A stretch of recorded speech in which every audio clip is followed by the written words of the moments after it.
Let's just say play. We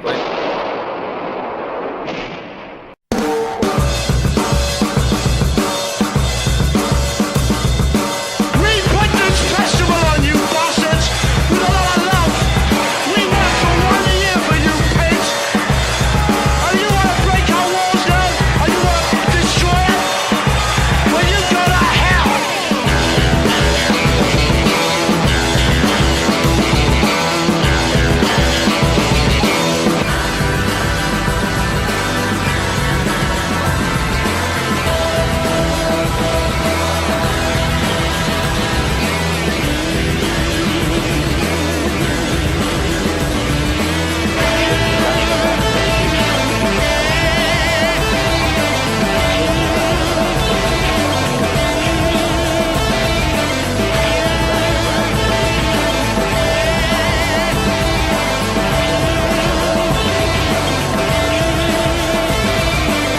I love it.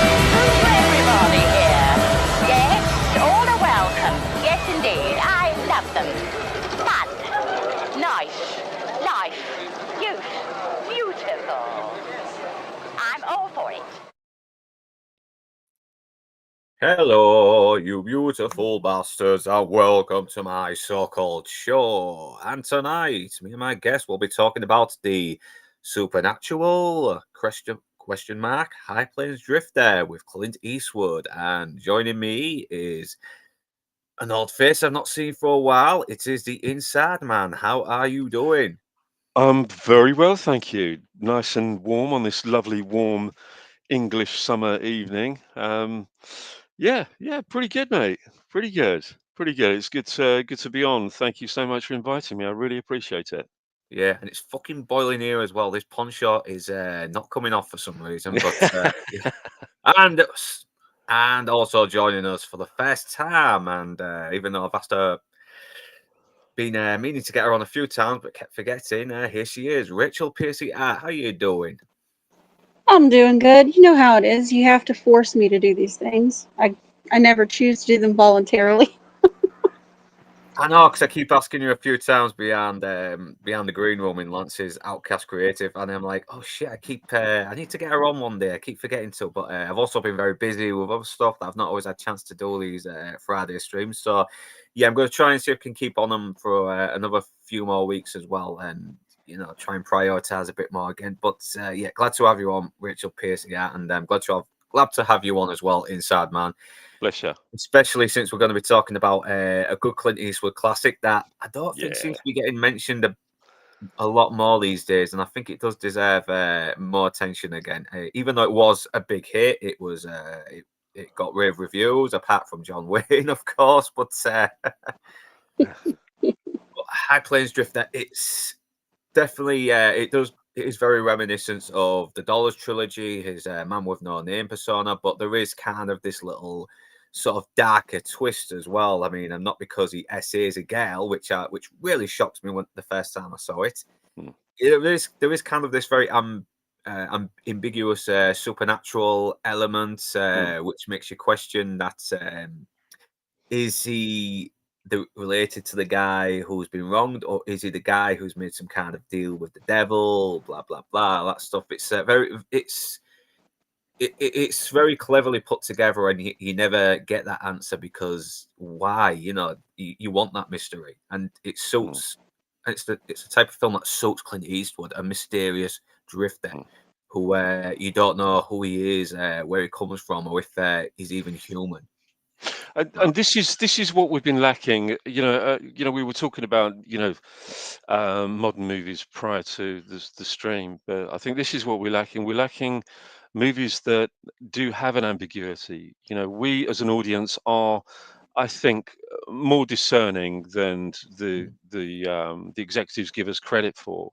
We have far more intelligence than they give us credit for, and we do kind of like movies that don't have to have everything completely explained to us. We don't need everything tied up in a frilly bow. And this is one of those great movies that doesn't serve everything up to us on a plate. I know, and it's really creepy as well. You got this really uneasy atmosphere when Clint Eastwood shows up and the music goes, "Oh," Like maybe he is some kind of ghost. And I like, and yeah, hello Drew Gordon. How are you doing? I watched this a few months ago. It's decent enough. I don't know. I give it a bit more than that because I just love a film that makes you question everything but at the same time you don't want to know the answers. But I think the first time I might have seen this was during on TV because I was starting to get into these spaghetti westerns at the time, and I was never really a big western fan, though I would occasionally watch them with my dad. But I think I was starting to get into westerns a lot more because of the Dollars trilogy, and then this comes on RTV1. I never got to watch the rest of it as well because I think it was on when I had to go to school the next day, which really pissed me off. But I ended up watching it years later, and yeah, I really love it. So yeah. So, Inside Man, when was the first time you came across High Plains Drifter? I think it was about a year. No, it was 2 years after it was released. I think it was about 1975. Most of my most of the movies that we've spoken about over the last couple of years that we've been doing this together are movies that I saw when I was living abroad when there was no we had no television service, there was no TV channel, and my dad used to go to a local company in the middle of the city called Film Fun, and they used to hire a big 16 mm projector, and he would come back on a Sunday afternoon with this huge 16 mm projector in the back of the car, like about 20 reels of film, so we would watch these on a Sunday evening, and that was the first time I ever saw this. So it was around about 75. It was just after I saw Play Misty for Me, funny enough, Yeah, which was that's another fucking good one. yeah. So I mean, that was his directorial debut, and now you can kind of see with this movie how much he's got into his stride as a director. I think this is really a defining film for his directorial prowess, if you like. Yeah.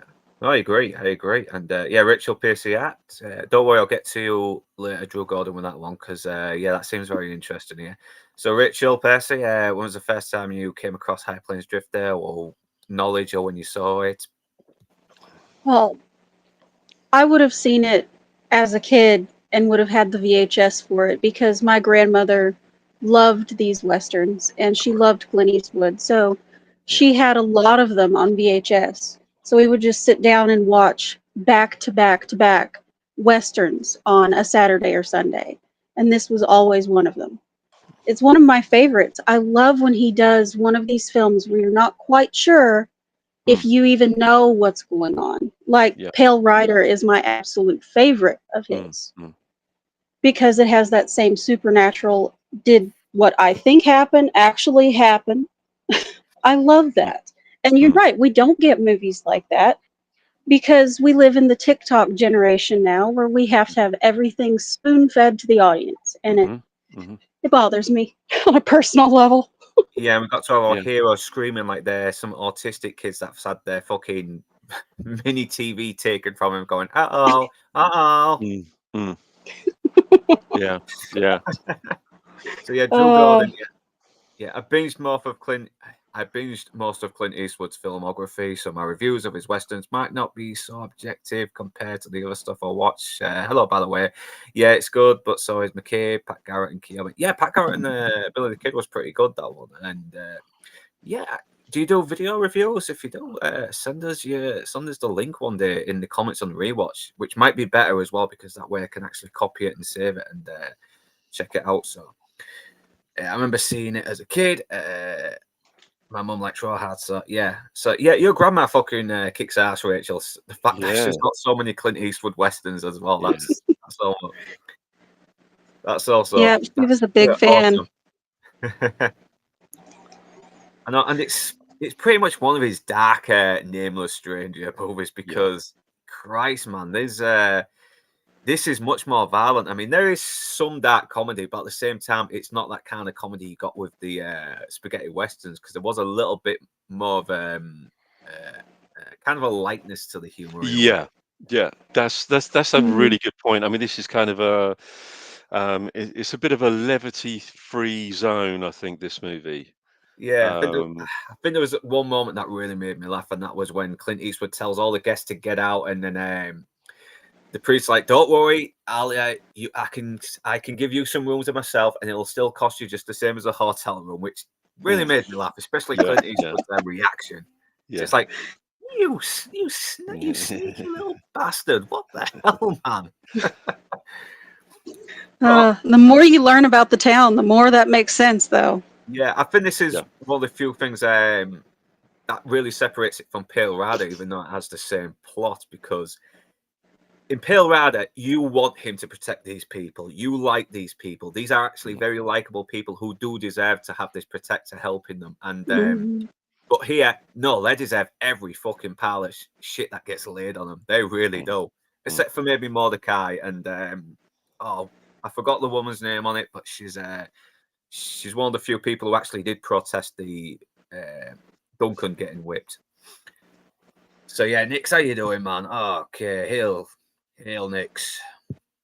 Yeah, it has that grape scene, but it's very 70s as well as an adult fairy tale. So yeah, it's kind. I know the grape back in these movies were kind of done with it was kind of done in a very certain way, which it kind of could be acceptable, but kind of isn't. It's Sean Connery with the 50 no's and the yes mean yes stuff.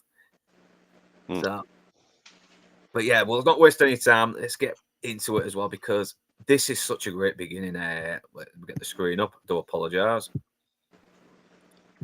Bear with me, because you basically just get this land where you can't see anything because the heat's giving that little dissolving motion to it all. But then he just pops out like he's just appeared out of nowhere.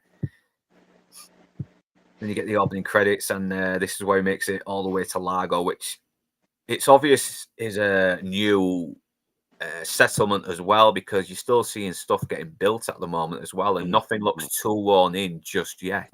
Do you think that beginning, that opening shot was kind of possibly influenced by David Lean's Lawrence of Arabia, perhaps? It would be. I would not be surprised, because loads of movies were always kind of influencing each other as well, and there seem to be like instant classics as well that could get referenced after about a year of being released. Yeah. So there is that as well, and then you've got this ghostly music playing as well, which hints that this guy may be more than just a man or something supernatural. Like it's because it sounds like a ghost, doesn't it, going around trying to scare people? Yeah.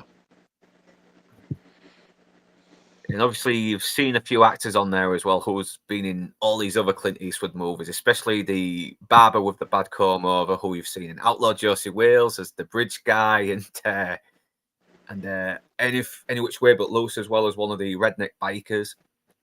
And he's always playing these like really weaselly, sweaty guys all the time, though. He kind of cracks me up when I watch him.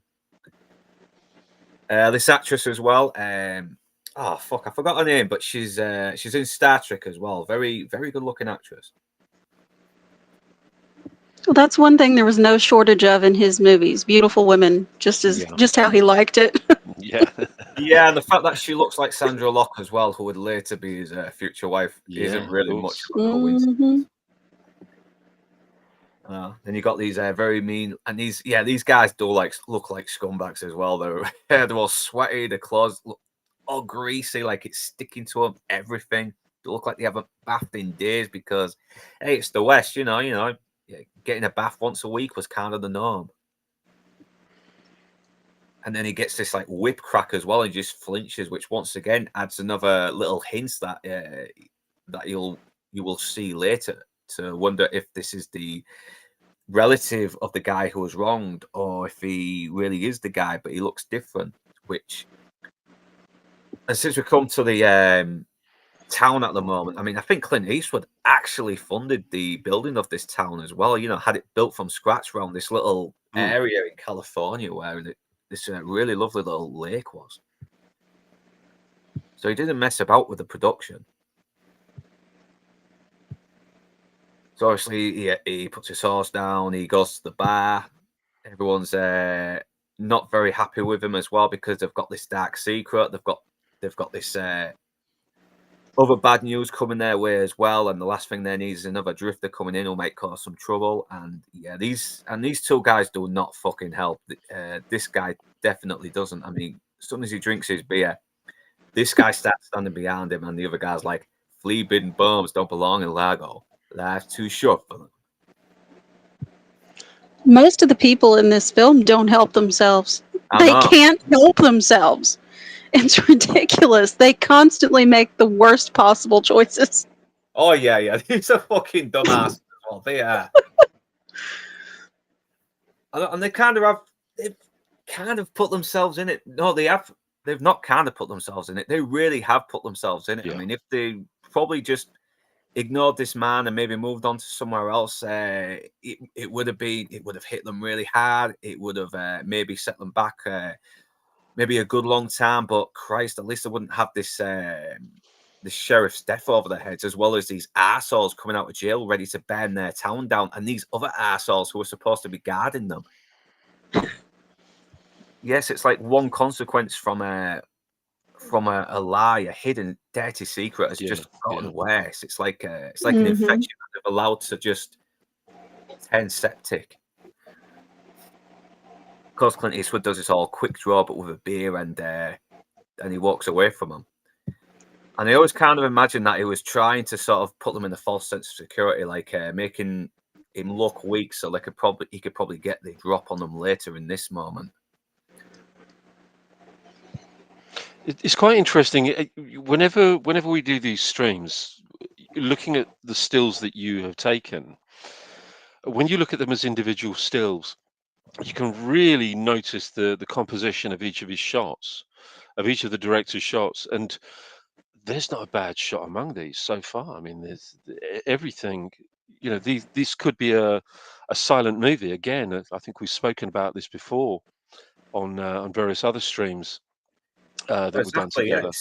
It's body language, everything, facial expressions. You know, let's pure don't tell. That's the beauty of movies. Yeah. Yes. I know. If we want someone telling us something, we read a book. Book tells, movies show. And God, he must have had the worst comb over this guy. He always looks like his strand of hair is just sticking to his head every time during the summer. The poor guy. He plays it as well. At that point, just give it up.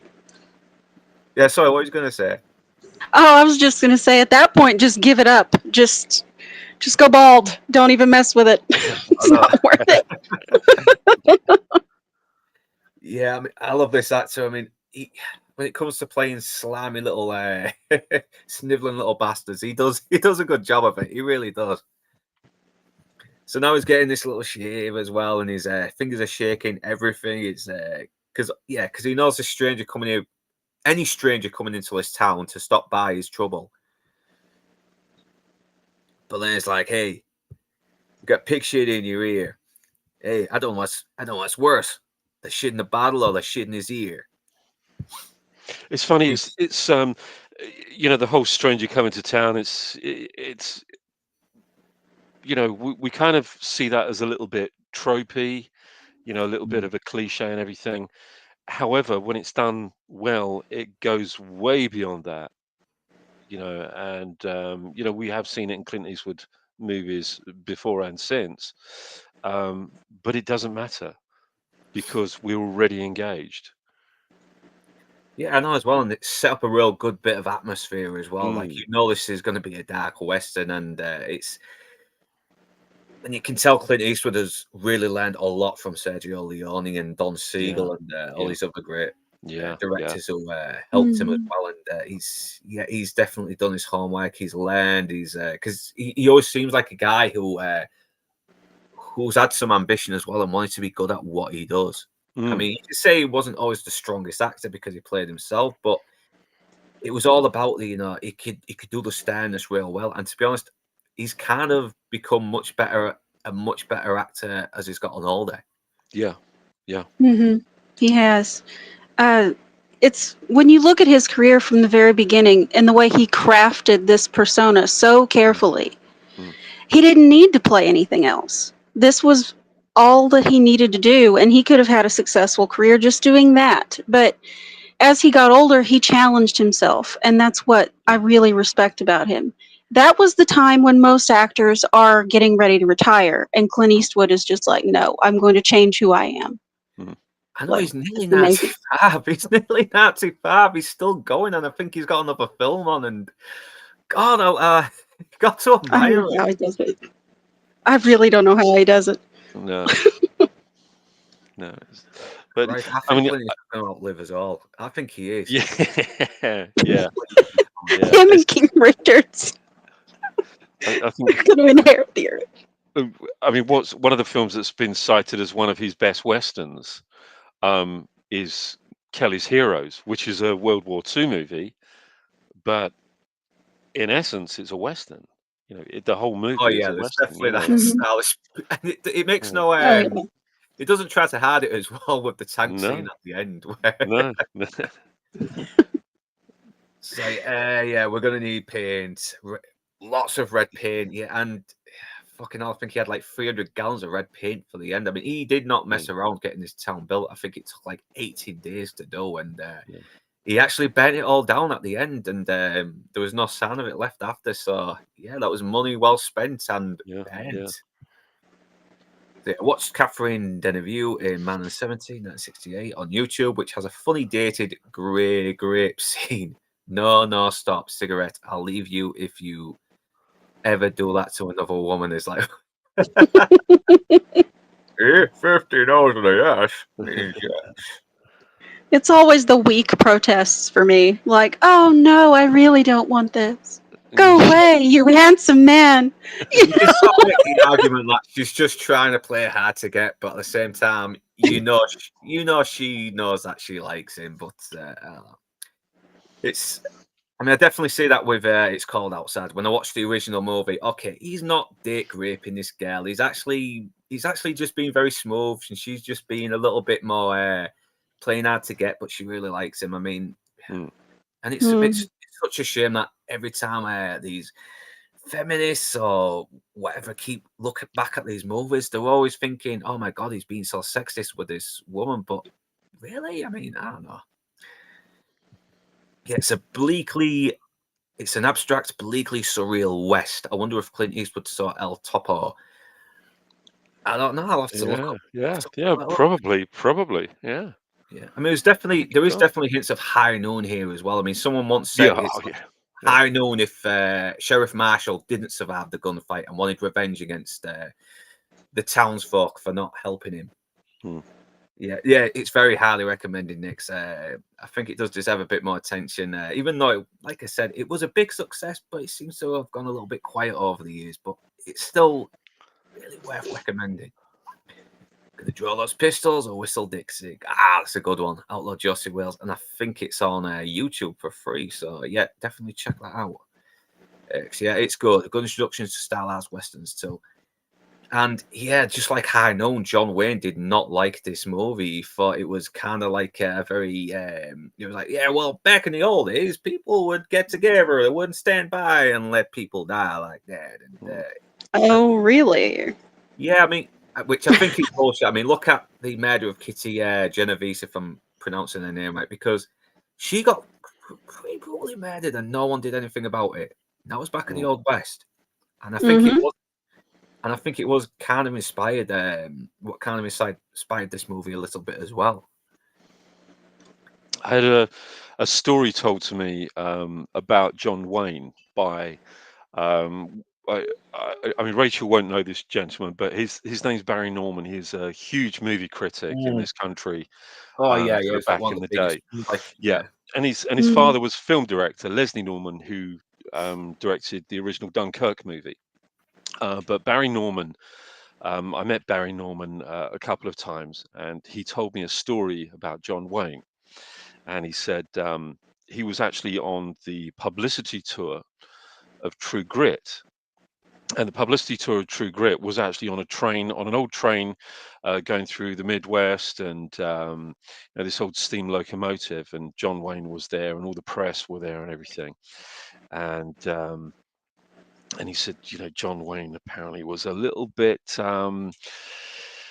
little bit drunk, let's just say. He said, and he said, and he said, I asked him a question. He said about true great. You know, it was something to the effect of, do you think you'll ever be able to sort of break out of being a star of westerns? Would you like to do something else? With that, John Wayne's kind of picked up this bottle of whiskey, turned it upside down, not realizing that the cork wasn't in it, and he's gone to smash this bottle over the head of this poor British film critic, journalist at the time, and of course, all of the studio people that were there as well were trying to hold him back, and he was going absolutely ballistic, just through some simple question that was asked by this film critic. But yeah, not a particularly tolerant man, so I understand. Plenty of books written about him, and plenty of people sort of lionize and idolize the guy. For some reason, I was never really a fan. I know he was, he was a great movie star, and but I was never really a John Wayne fan. I was very much a Clint Eastwood man, to be honest. Um, but yeah, give me Clint Eastwood westerns over a John Wayne western any day of the week. Yeah, it is understandable as well because I think Clint Eastwood wanted to be a bit more daring with the Western as well. Yeah. John Wayne just wanted to give us an old-fashioned story of Mm. heroics, but Yeah. I do actually like John Wayne. I do like Rio Bravo. I like The Searchers. I Rio like Bravo, The Man yeah. Who Shot Committee Mhm. Balance as well. These are Yeah. these are great films. They really are. But I think what we had was, we wouldn't get Outlaw Josie Wales and High Plains Drifter without Clint Eastwood having gone to Italy or to Spain, to Almeria, to film these spaghetti westerns. Because there's this strange, sort of outsider point of view of what the Old West was like. The Italians, had this different opinion of what the Old West was like, and they created in in their perception of it. They probably created the original gritty Western, the original, grimy, dirty, violent Western. Prior to that, Westerns were not violent movies. They really, really weren't. Peckinpah was undoubtedly influenced by spaghetti westerns, by Sergio Leone and Sergio Corbucci. Yeah, he did And not waste time on the fucking Absolutely. script. He didn't. you Yeah. know, but with the influence that, and as you said earlier on, Luke, about Clint Eastwood doing the Dollars trilogy, he brought everything from Leone, from the spaghetti westerns, to this. I mean, this is an unpleasant film. It really isn't a pleasant film at all, is it? No, it not. It's pretty fucking nihilistic.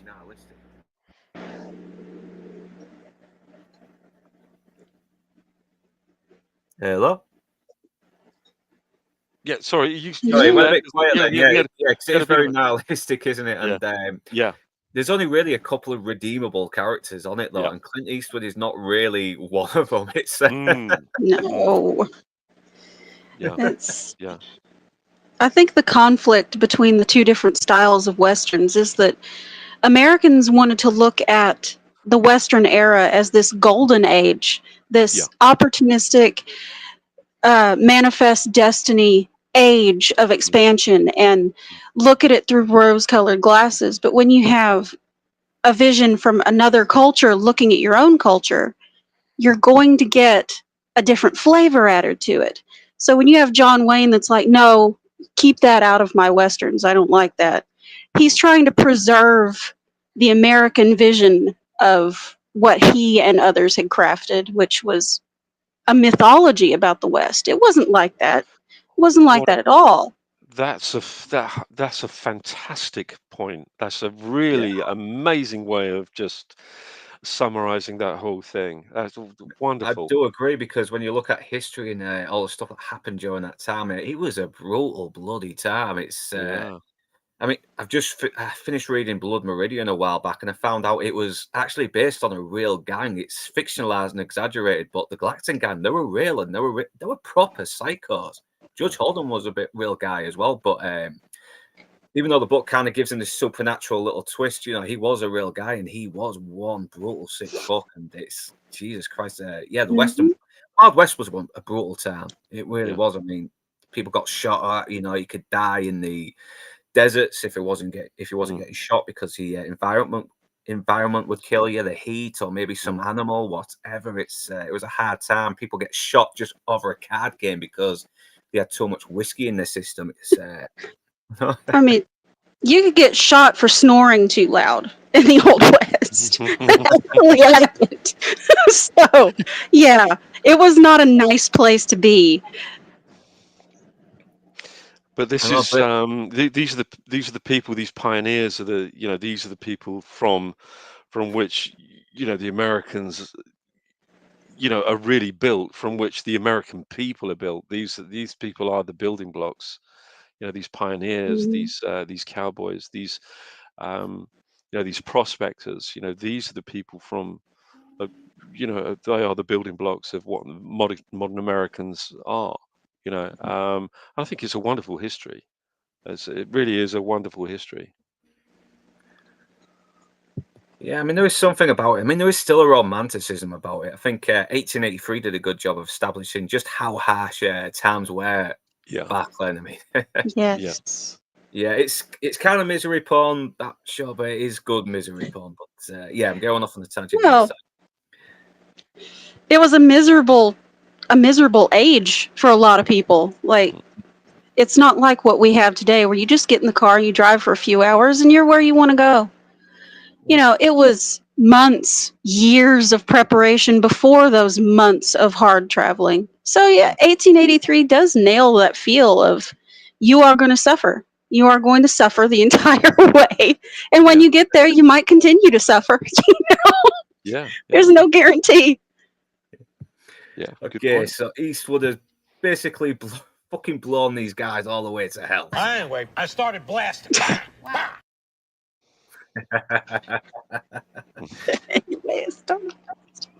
Yeah, and these are like the town's protectors as well. It's like there's gonna be, it's coming up to the point where they're actually gonna be needed, but now they've been gunned down. So he's put them in a bit of a situation. I love how Mordecai just walks right up to him as well and just gives them the cigar and takes a liking to him, which we found out later as well. And I don't know if it's subconsciously he's taking a liking to him, but once again, answers we don't really need. Yeah. What did you say your name was? I didn't.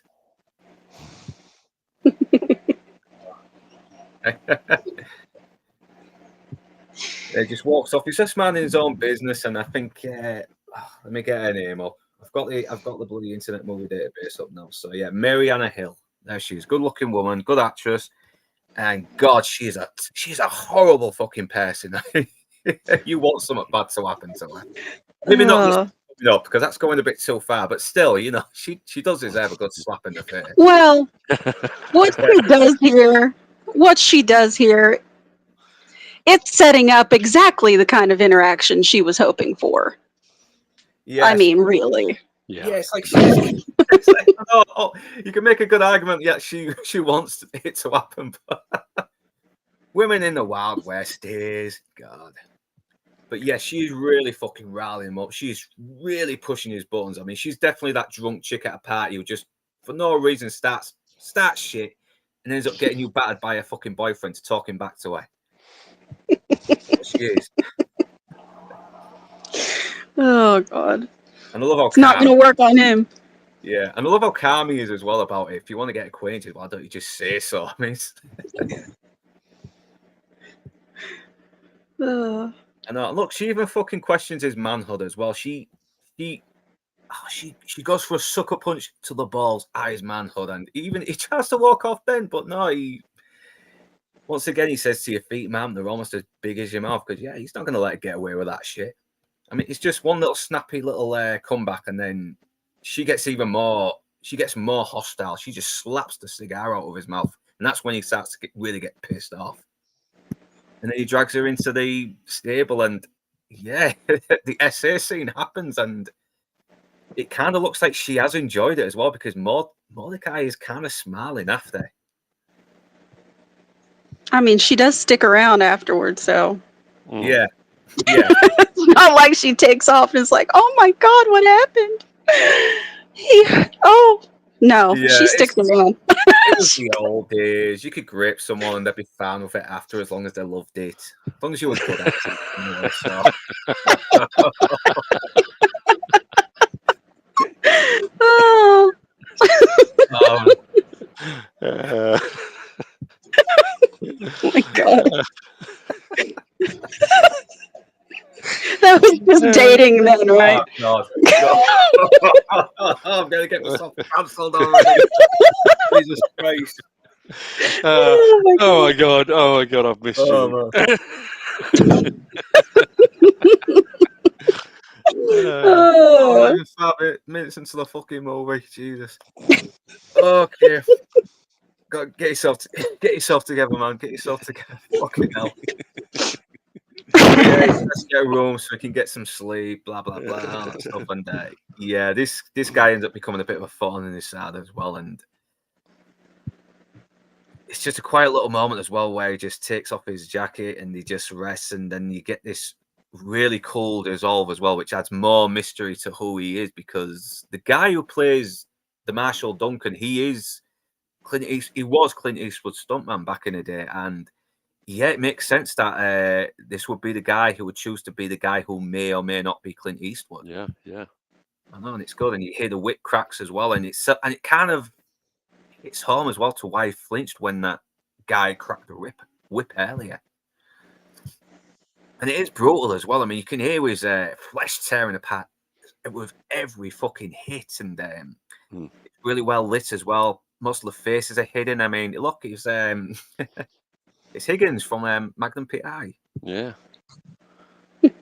And I forgot his name, but he's the henchman in Naked Gun. So let's get his name up again. He's a good actor as well. He's always playing scumbags. He's been in Unforgiven as well. Come on, where are you, man? Where are you? I'll get it up later. Here we go. Anthony James. Yeah, another good actor. You need someone to play a scumbag. He was always the actor for it. And I love how he says, "Damn you all to hell." And I love that. I love the fact that this line will come back later as well.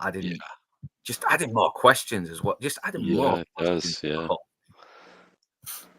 But don't you like that? Don't you like the questions that, the questions are building up rather than the answers? It's so. I think it's so fulfilling. This is what makes a movie worth talking about afterwards. Theorizing. We don't need those. We don't need those answers. We have our own answers. We have our own interpretations, and of course, every person's interpretation may be slightly different from the next. And that's what makes it a good point of discussion. yeah, I totally agree as well. And I think Drew Gordon's made a good point here as well about Westerns being a subgenre of medieval fantasy tropes. I remember seeing both the Fellowship of the Ring and the Castle of Black Pearl, spotting blatant steals from the good, the bad, and the ugly. And yeah, I can see that. But I think most storylines always go back to stories that came from the Bible as well, because there's always little hints of, the Bible always in these. Yeah, Nearly every single movie yeah, that's out. Hmm. So yeah, yeah, because there's only like yeah. a certain bunch of plots that can be done anyway. So it does make sense as well. So it probably Yeah. goes way back before medieval. Yeah, I mean, there's this kind of a relatively kind of modern idea that everything that's written is basically Shakespeare. But as you say, it goes beyond that. It's the Bible and mythology, Greek mythology, Roman mythology, even Far Eastern mythology, Chinese, Indian mythology, and religions. So Hmm. everything kind of does go back to that. Look at the earliest stories that are being told. Those plots are evident in everything that we tell today. Yeah, it totally is, isn't it? Once again, Drew Gordon's made a good point. The bit where Gimli is surprised in the forest is shot the same as Tilko and Blondie getting caught before the bridge scene. Okay, that's actually a good point there as well. Yeah, that's the thing. It's like you create a classic, it inspires another classic. I mean, we've seen Quentin Tarantino pretty much honestly pay a lot of homages to nearly every single movie that he's watched back in the day as well. I mean, Yeah. everything sort of comes back around as well and gets brought into something new.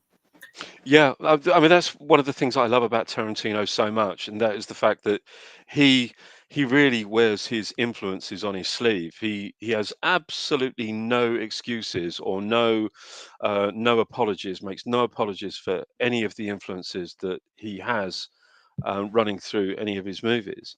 Um, I just wish that more directors would be so open when they make a movie and they try to peddle something as being highly original. You know, he's one of the very few that does it. Spielberg is another one that does it very, very openly. Scorsese is another one that does it, and De Palma used to do it as well when he was making his kind of faux pseudo Hitchcock style movies. But yeah, I mean, and of course, a lot comes from Leone, and Leone comes from Kurosawa. So Oh yeah, I you mean, know, oh yeah, exactly. I mean, you could have this storyline in an apocalyptic fucking settlement in a wasteland, and it mm, would still be Mhm. just as fucking cool. And you could do it in yeah, a Japanese village, whatever. I mean, yeah, it's just the bare bones you need, and your mm, little, whatever sort of creative style you have to make it work. mm. Yeah. There's a movie that is essentially High Plains Drifter, only with cars, called The Wraith, which is one of my Oh guilty my pleasures. goodness me! Yeah, my goodness. I'll check that out. Oh, Yeah, I I think love yeah, that you movie. mentioned that Inside Man a while back. I don't yeah, know. yeah. I'll see. That was that's Charlie Sheen, isn't it? Yeah, Yeah, that's Charlie Sheen when they were trying to make him a serious action that's star. right. And Yeah. God, He was a God very love good. him. He was a very good dramatic actor. I mean, he did He was Platoon, very good. Wall Yeah, Street, and he's yeah. he was very good. Yeah. mm, Oh yeah, he was brilliant. It's just he's better. I feel he's better at comedy. yeah, because he can Mm, play it straight. That's why Hmm. you need dramatic actors to do comedy, and yeah. this bit really kind of I just noticed this when I was watching it earlier today, and he kind of looks in the mirror and kind of has to look back at his reflection a little bit. It's just it's almost like he was checking to see if he was like he was reminding himself that oh wait, I've got a new face, Mm, or it could be seen as he was just checking himself in the mirror. It could be that. yeah. Yeah.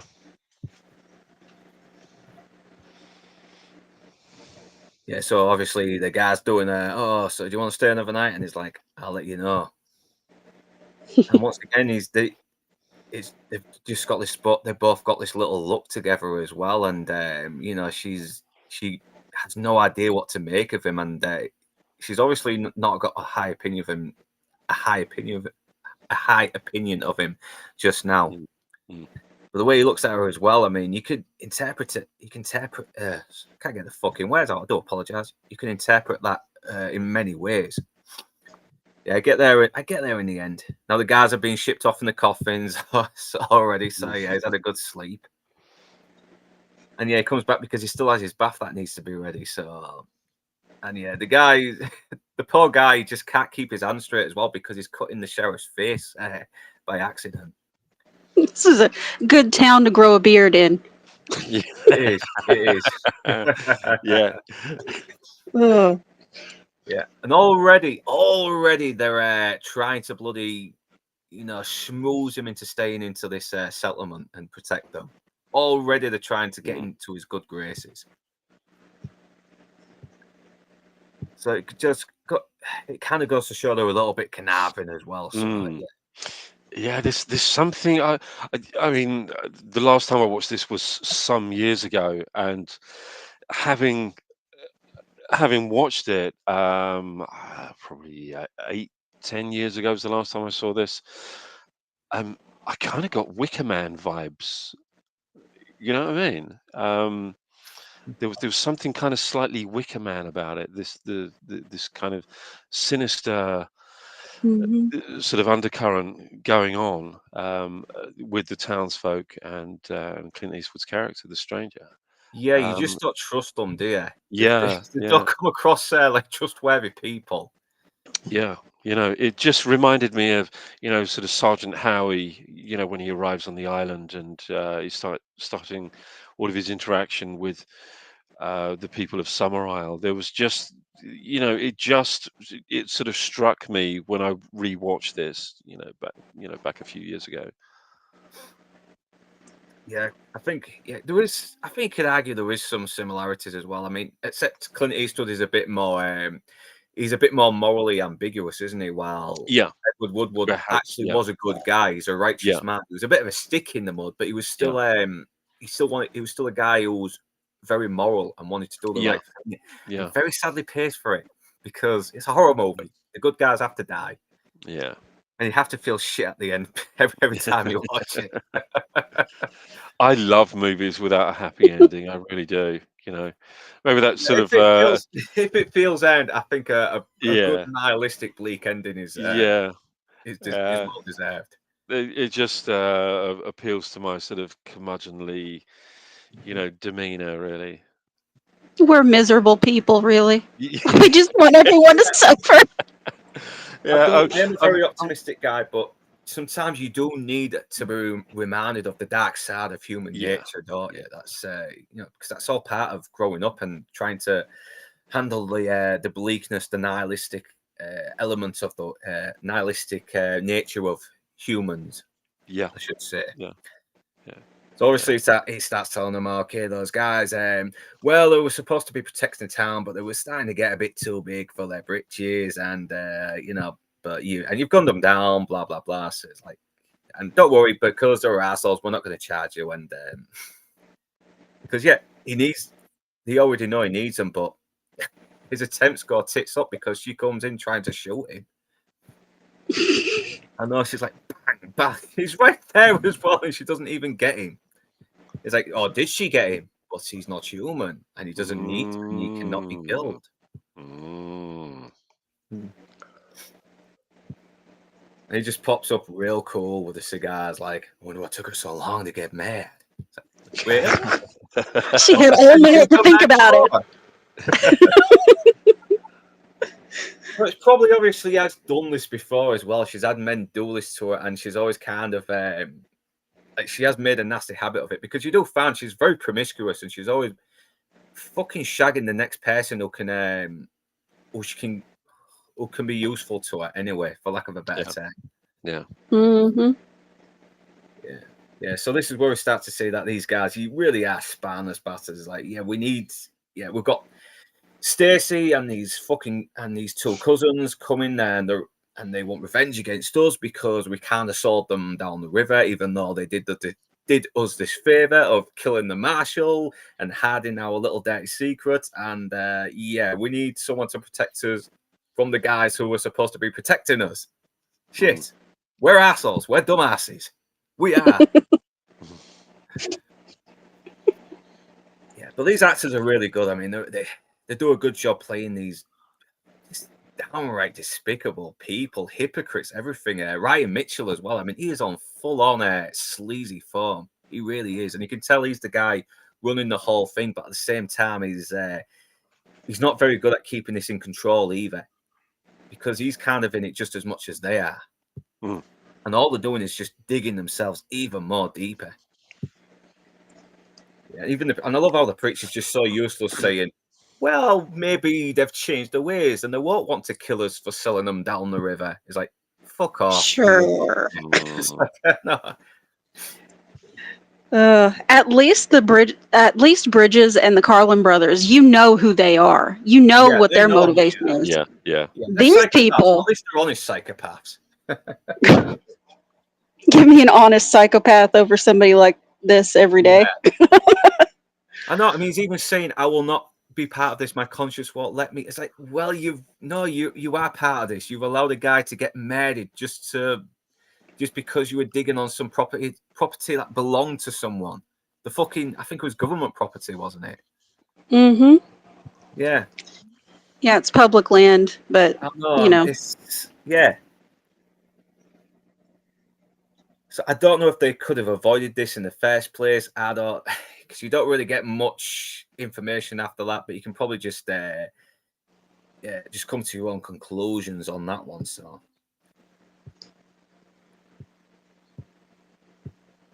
yeah, so they're not very good at picking protectors because in the end they either get killed or they getting to the point where they just bully everyone and they have to fucking do some drastic shit and do some betraying them. So they're all backstabbing assholes. We get it. They're part of a big cover up, and yeah, you kind of want Clint Eastwood to lay every bit of shit they deserve. And yeah, yeah, you can tell this is another guy who's spineless as well because the guy who's essayed it. He's like, listen, you shouldn't get into hysterics. Okay, we're trying to get this guy to come over to our side. You know, I know I should probably defend your honor like a good boyfriend or husband or whatever, but no, I'm not a good guy. I'm an asshole. She really picked a good one, didn't she? Oh yeah. She's really good at picking them, isn't she? She's... yeah, Maybe she's a little too good at picking them. Yeah, she's an opportunist whore, isn't she, in a way? Yeah. Yep. Yeah.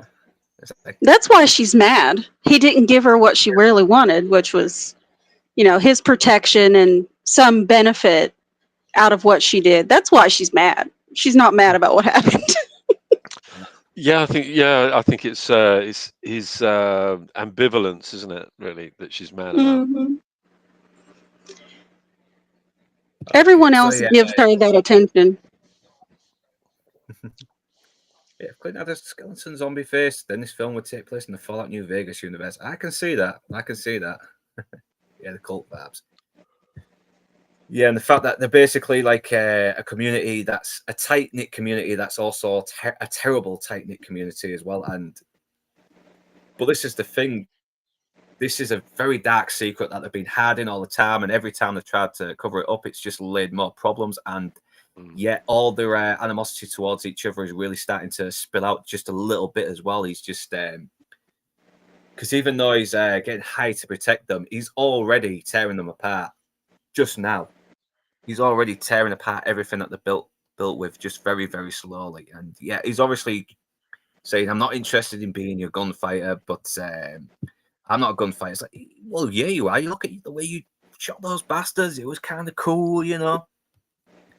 But once again, Clint Eastwood's like, listen, this is none of my business, you know. It's like, okay, well. And once again, he's trying to sort of persuade him as well. He's like, yeah, but they were very mean people as well. And if they get released from jail, they're going to start causing trouble. You won't want that to happen to you. It's like, listen, why don't you do it? I mean, you're the one that slapped the cuffs on them. And it's like, well, yeah, they were drunk. So once again, you've got a sheriff who's completely useless. He's not fit to be a law enforcer of any kind. He's spineless. He's a coward. He's overweight. He's clumsy. Once again, he's just... He's a bumbling fool. He really is.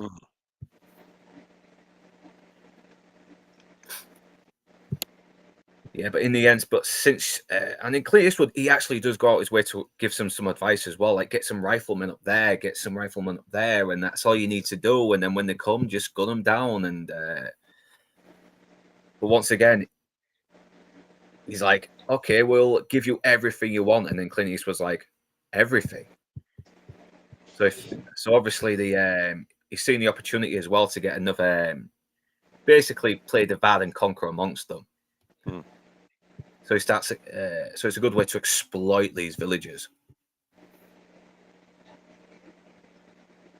And this is where the plot does start to kick in a little bit more as well. And this is where it basically the thread starts to unravel a little bit. Yeah, I'll even hire little prostitutes, like little Mexicans and squaws for him and everything. So yeah, and this is where you start to see another little side to the character as well, because he starts bullying these natives who are just touching the blankets, and is like, "Get away from them, you goddamn redskins!" And then what does Clint Eastwood do? Since he can have anything he wants for free, he takes the blankets and gives it to the native Indians. And now they've got to swallow their pride a little bit as well, and be very accepting of it. Because whatever he says goes now.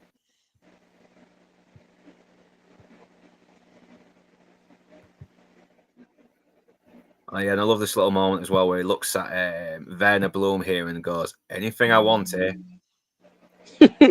You set up.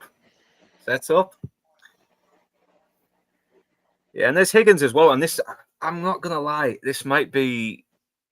I actually thought Higgins was British. I did not know he was American because I saw him again in Blazing Saddles as one of the townsfolk. So yeah, he did a pretty good job with the British accent. He really did. Yeah, he did. Yeah.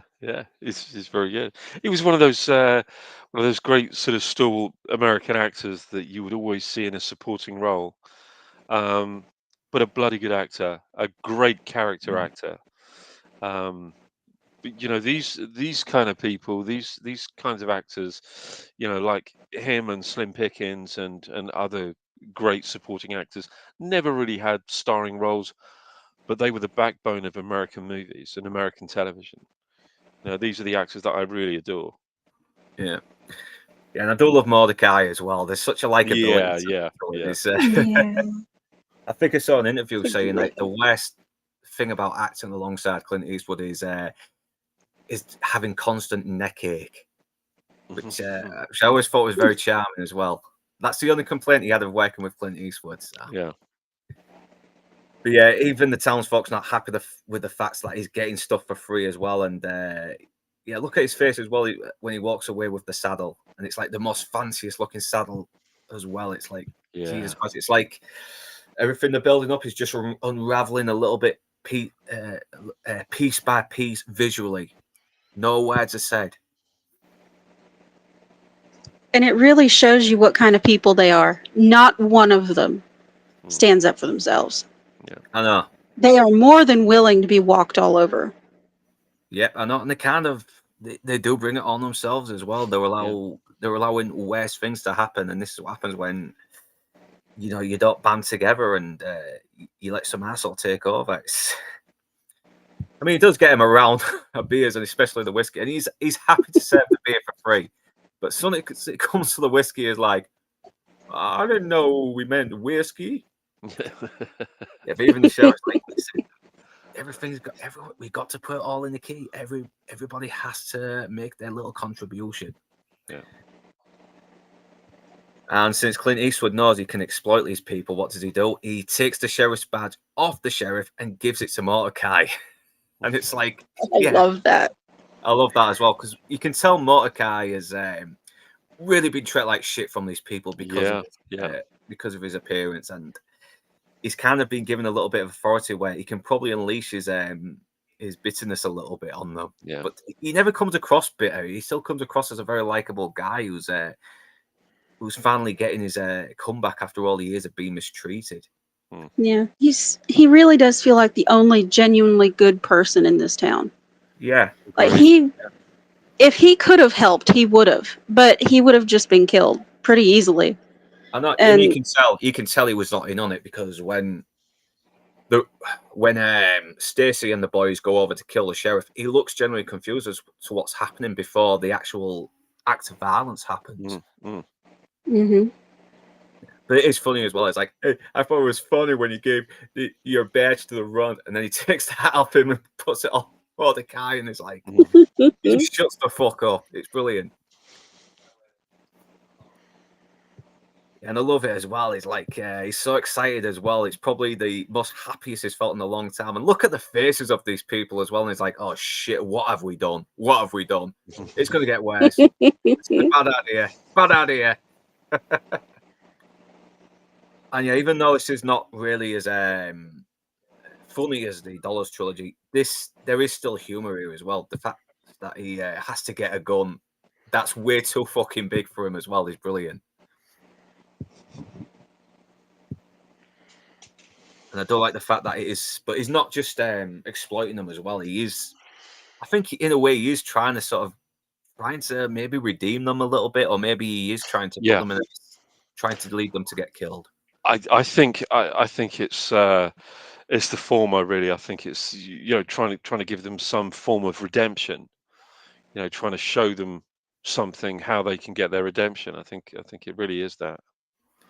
Actually, I could be wrong, because when they're doing the target practice on the carriages, you know, with the straw Yeah. mate. Yeah.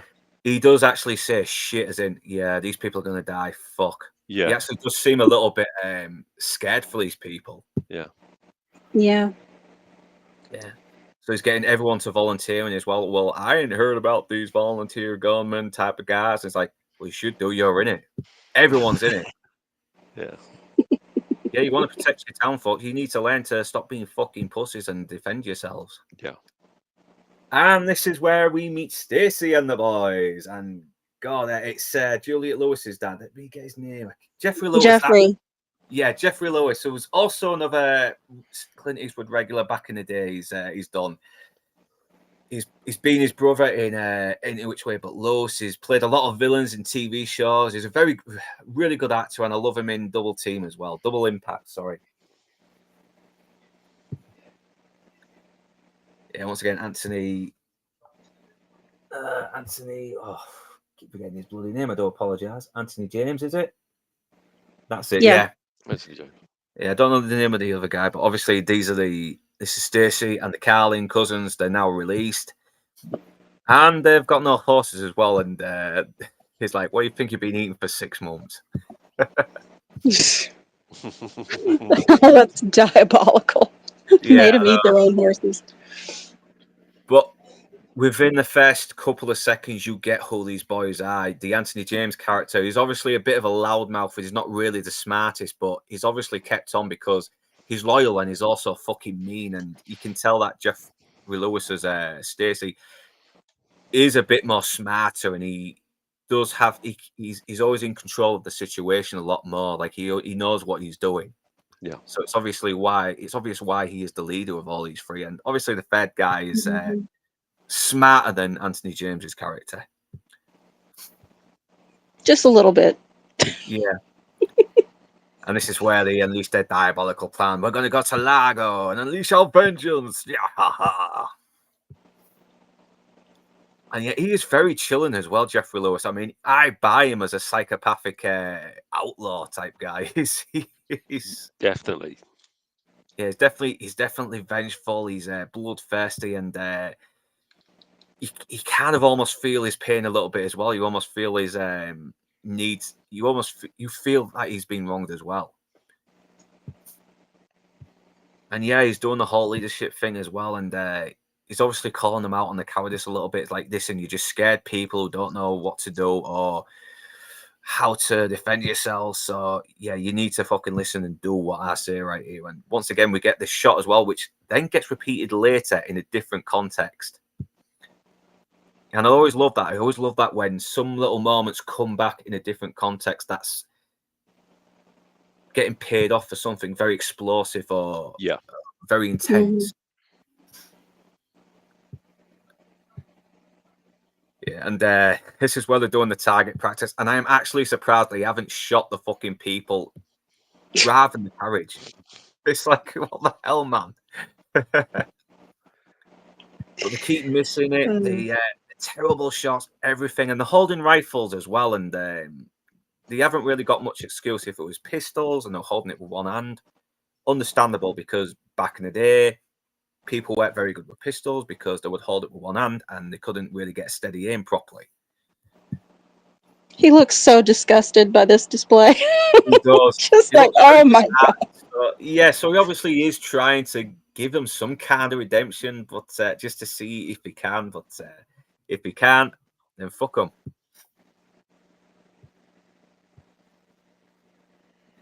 I love this bit as well. They're just wondering, they're looking him out, and then they get shot.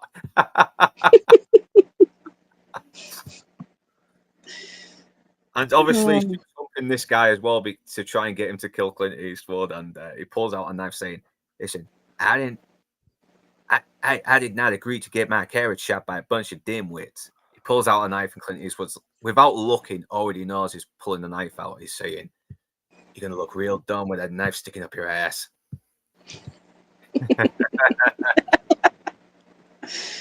Oh,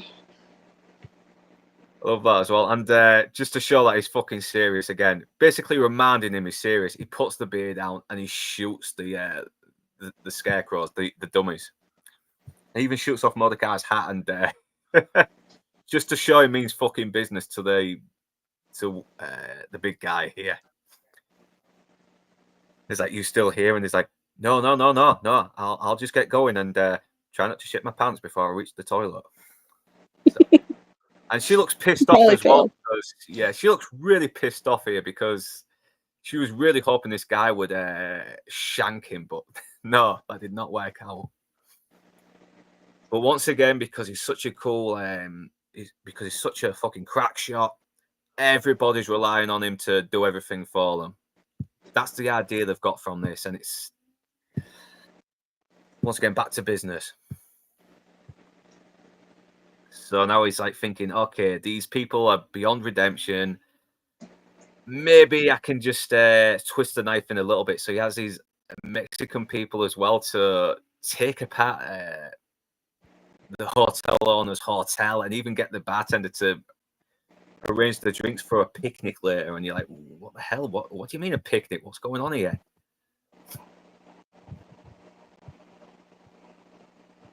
Yeah, and this is once again, this is very funny. The priest comes in talking about one of the ladies who was very ill, and he's saying, and it's very casual conversation as well. Oh, she's okay now. She's got the Lord to help her with, and shame about the termites. And he's like, wait, what do you mean the termites?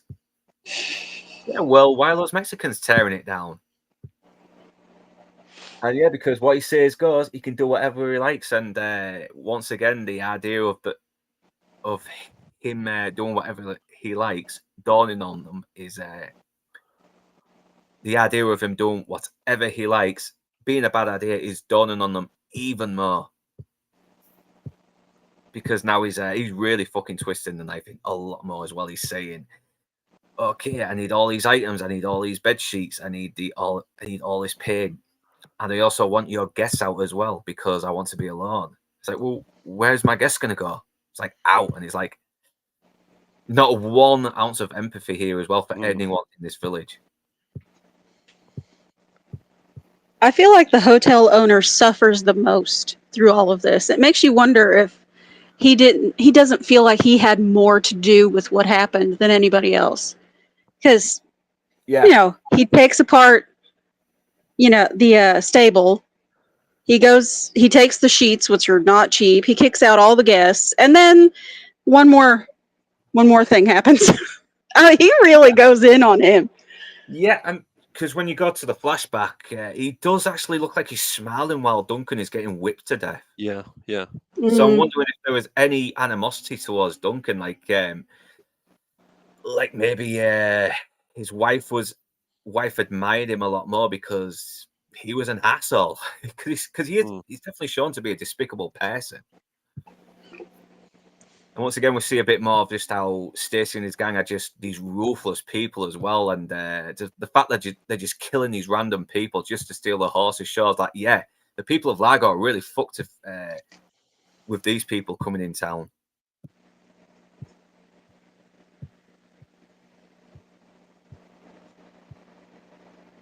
And he's got some snappy duds. You can tell he's having fun in this role as well. You can really tell. Yeah, once again, they're doing. I think only one head gets shot. One head gets shot off from this thing, so only one of them does a good job. Everyone is still kind of crap at it.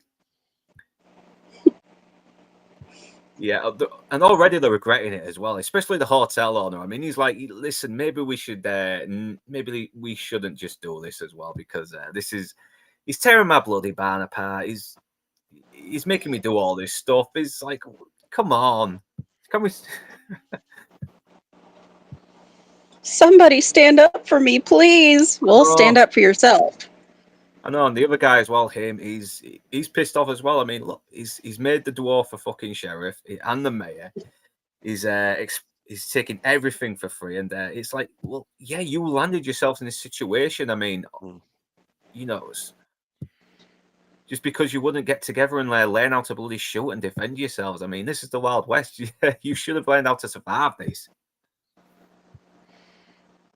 Yeah, I mean, it is kind of, I suppose, if you look at, you kind of examine how it's written, it's kind of written like sort of culpability through action and inaction. It's actually and remember, this is somebody who wrote the French Connection, by the way. This Oh is yeah. this is the guy who wrote the French Connection and Shaft in Africa and Shaft's Big School. Some of my favorite movies of the 70s. So he was absolutely on fire. Ernest Tidyman, I think. Um, Absolutely, he was blazing at this time. This was his golden period. So we know that everything that he writes, it's there is a subtext there.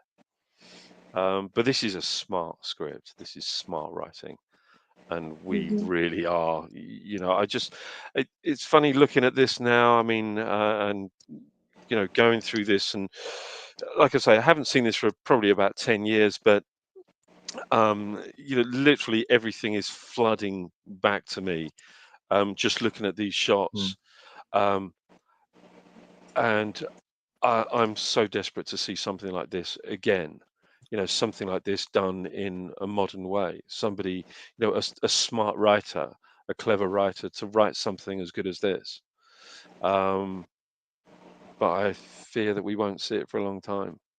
I Yeah. don't think that we will, not with the way Hollywood currently is. I think the Mm, chances of us seeing a film like this where you actually have to come to your own conclusion, mm, we're not going to see this for at least a decade. They have to run through this current trend of mm, babying the audience, and maybe then we'll finally get something that Mm. challenges the audience. yeah, And it's not even a current trend anymore, and yet they're still treating it like it is. I mean, no, it's run its course, and even when it was on its course, it wasn't even the top thing.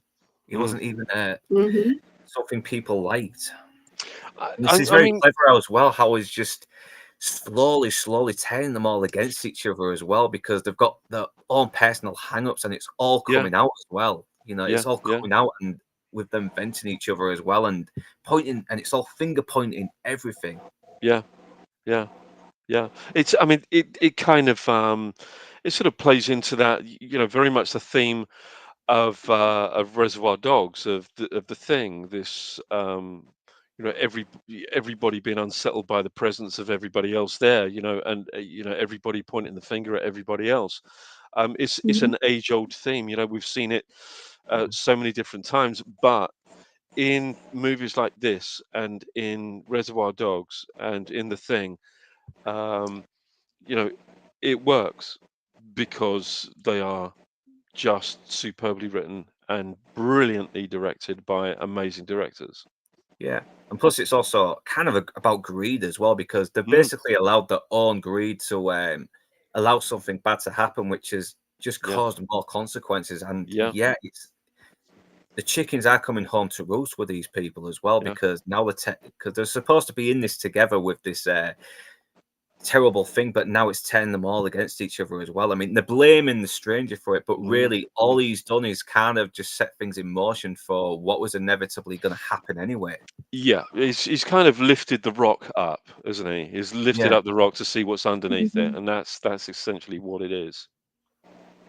yeah, exactly. And plus, he is kind of like trying to be the one in control as well, because it's like he says, "One hang, we all hang." Because yeah, they are Mm, all complicit.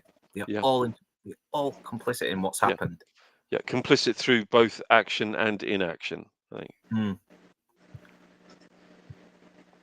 And yeah, and they are very well written as well. I mean, Yeah, they just go out the way to just play these very detestable people as well, and they play yeah, it so yeah. well. And yet they play it so human at the same time. Mm, It's mm.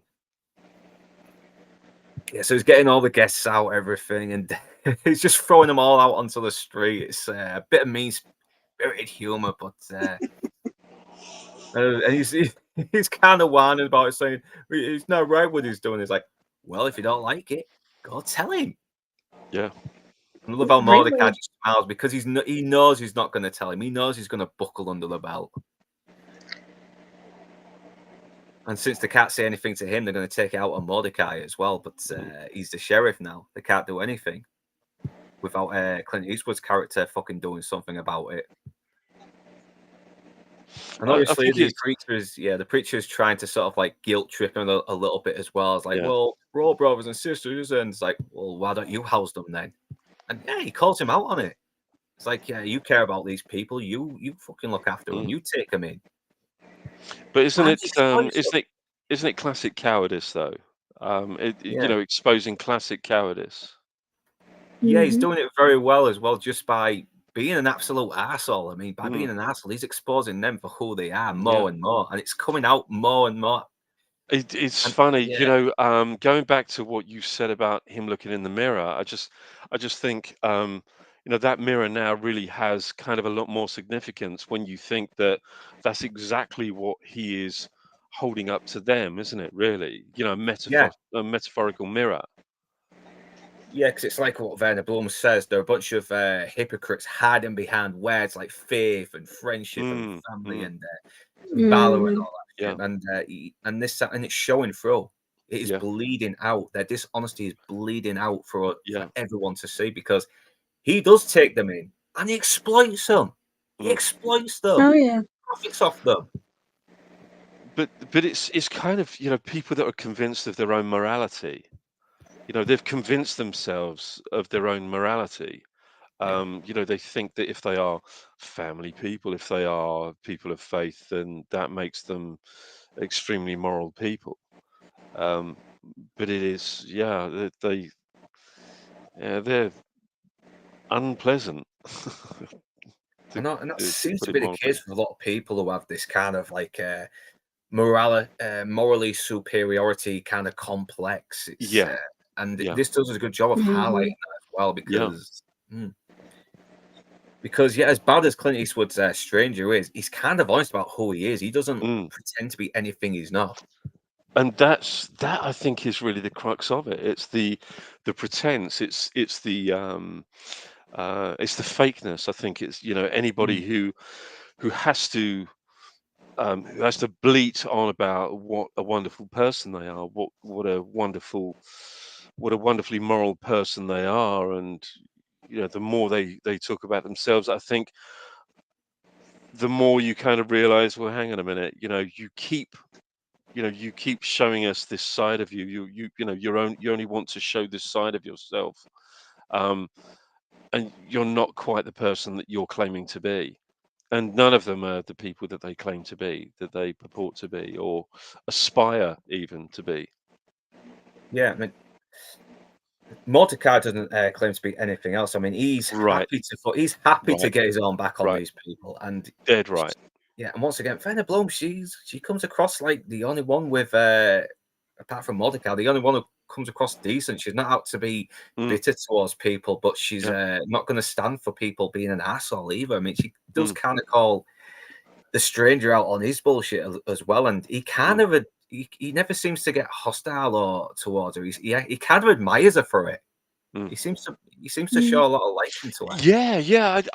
I think that's a really interesting point to bring up. To be honest, I think because you're right. He does kind of he finds it kind of quite an endearing quality because nobody else is doing that. You know, she is the antithesis of everything that everybody is trying to portray themselves as. You know, she's not a particularly likable person, but she is, even though she's not a particularly likable person, she is showing that she has a considerable amount of, you know, certainly considerably more morality than they do, than, you know, a backbone more Hmm. than any of the others collectively. I mean, the Yeah, and rest of the town, compared to the rest of the town, all she really did wrong is she stood by because, again, she couldn't have done anything. Mm, What could she have done? She would have ended up dead too. mm, no, But she did try to stop it though. She ran out just screaming as well for him to stop it, and yeah, it was a husband that threw her back into the hotel. mm, yeah, that might be one reason that he does show her a little bit more kindness in a way than he does the others. yeah, He's not really mean spirited towards her the way he is towards the others. And he lets her read him the riot act on occasion yeah, yeah. because she's one of the few moral people in the town. She married the wrong kind of man. Really her only flaw. She married a coward. Yeah. Yeah. And you can tell he's got his plan as well. I mean, right after her, he's already planning to take the Mariana Hill character as well to his room to eat with. He asked him for a best bottle of wine in town, and obviously they're trying to take the frustration out of Mordecai as well, because they can't do it with Eastwood, but because Mordecai is the smaller guy, he's the easy target, isn't he? Yeah, I think that even proves their cowardice even more, doesn't it? Really? Mm-hmm. It does. It proves the kind of people they are. I know, and this is where you start to see a bit more context into his character during the whole mess, because obviously he hasn't really got a proper place to sleep, even though he works there. So yeah, once again, we're seeing more context into how he's mistreated. I mean, they don't even give him a fucking lodging to stay into or a proper bed, so he sleeps underneath the bloody hotel. And then I do love how they write him. Yeah, it's brilliant as well. He's very funny. He can be a dick, but at the same time, you get why he is the way he is. But and he does, once again, he does look confused to what's happening. He has no, he looks like he has no idea what's happening. He's like, who are these guys? And then once the whipping starts, he does look scared. He looks terrified. He's like, oh my God, what's happening here? Because when we first saw the whipping scene, we never saw the Werner Blum character come out and protest. We never saw Mordecai's expressions, because we could argue it was from the point of view of the stranger or whatever, or his dream. But now we're seeing it from the point of view of Mordecai, and yeah. So we've got more context here as well. And in the first flashback, in the first dream sequence, once the sheriff was dead, it was over. But after the sheriff is dead here, it still goes on. Yeah, and look, this is the hotel owner as well in the past, and he is laughing.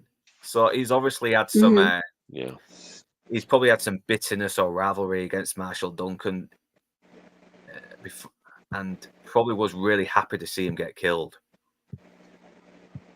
So yeah, he deserves every fucking piece. He deserves everything that Eastwood's character gives him.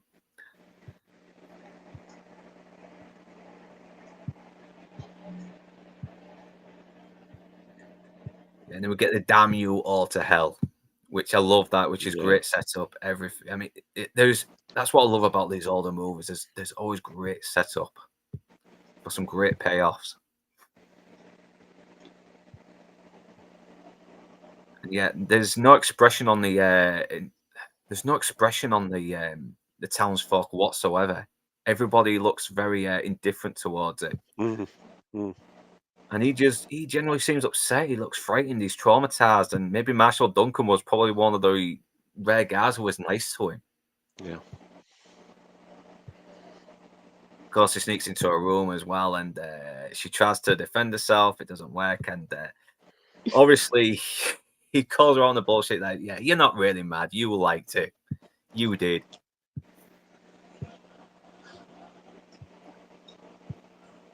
Obviously, she's not going to let him get away as well, because he's basically humiliated her around everyone. So she's going to play nice and get her revenge on him also. Yeah, Mordecai, being the star that he is, actually manages to steal one of the guys' wine as well that he had hidden.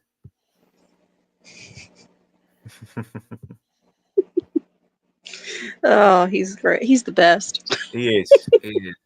He's so likable. He's just so fucking likable. And we do get good structure. This is well structured and well paced as well, because now we've not only got Clint Eastwood training the townsfolk to defend themselves as well as exploiting them. We've got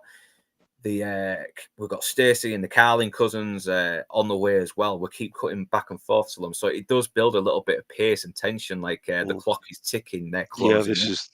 That's right. I think your reference to High Noon was spot on. Yeah, I think a lot of movies are kind of new versions of High Noon these days. Yeah, I mean, Dark Hat, definitely. Yeah. But obviously they've got problems as well. The horse has got a fucked up leg, so it's kind of slowed their progress down a little bit. But yeah, they kill the horse because, you know, put it out of its misery. And once again, we get a bit of exposition as well. Like, I want to take 1 year of my life out on Largo. And it's like, how long is that going to last? It's like a lifetime. So yeah, he's got a lot of frustration towards the townspeople that's been building for a year, and he is going to unleash all hell on them.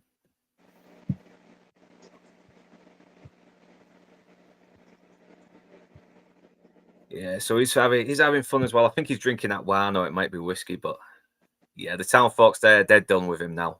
They're fucking so they knock out Mordecai.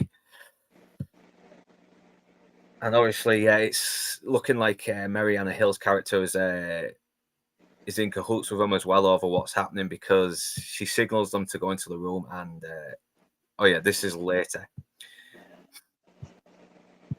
Yeah, there's like, yeah, you know, hiring this guy was a bad idea. It's your fault. It's not my fault. And it's like, no, it was your fault. Oh, shut up. You know, you've got us in this situation. No, you did.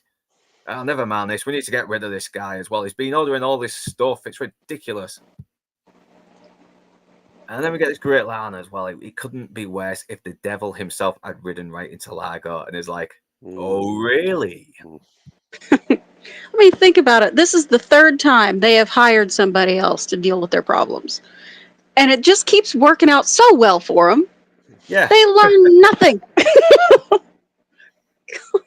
I know, and this time it's one guy, and this is the worst guy that they've hired to protect them. He's causing the worst shit than the other three did. The other 6 guys, sorry. Yeah, so obviously she tries to sneak out and while sleeping. And this is where you know, the hotel owner and the saddle guy come in as well, and yeah. They're going ready to beat him to death, and he's already outside and fully clothed. And it's once again, you're wondering if and you got that ghostly music, that haunting score playing as well. Yeah. The camera pans to him. It's like, oh my god, is he really a ghost? Could he be a ghost? It's like, once again, it's never spelled out. It's never answered. It's just hinted at. Yeah. And then and once again, we get a little reference to his man with no name, because he lights the dynamite with a cigar, because yeah, it's still fucking awesome thing to know. And then he guns a few of them down and injures Mariana Hill's recent lover anyway. And yeah, you can tell he doesn't really care much for her as well, because she's like, oh, Mark, please take me with you. I was like, get out the way, you're going to get me killed. It's like he'll happily leave her to die. Good choices all around. Yeah. Ugh. Yeah. Slowly revealed the town folks' bastardry. I couldn't have put it better myself, Drew. I couldn't. Hey, David Wilson. Yeah. I hope you're doing all right. She'd have married a male, feminist, liberal, conservative, like she should have married a male, feminist, liberal, conservative, like Clint. The grotesque, cultish, and corrupt townsfolk descending upon the innocents in a spooky way is a reminiscent cinematic theme to Don Siegel's Invasion of the Body Snatchers 2. Small Good town. point. I need to watch that movie. I Good fucking point. keep forgetting to. I do. I've heard it's really good. Yeah. Mm. You've not seen it? I've not seen it yet. I need to. Oh, mate, it's one of the greatest movies. Certainly one of the greatest sci-fi movies of all time. It's just I need to watch that. really amazing. You know, That needs to be at the top of your list. Yeah, and also I think Them is another very, very good one. Yes. Yeah, great movie. That is brilliant. And what's the other one? The Incredible Shrinking Man as well. That's a great movie. But I've got your list. So yeah, Hotel Arsehole. I think it's Ted Hartley who plays him. He's like, oh my god, they told me they weren't going to cause too much. And he almost catches himself out as well. And Clint Eastwood just gives him this look and is like, yeah, I'm on to you.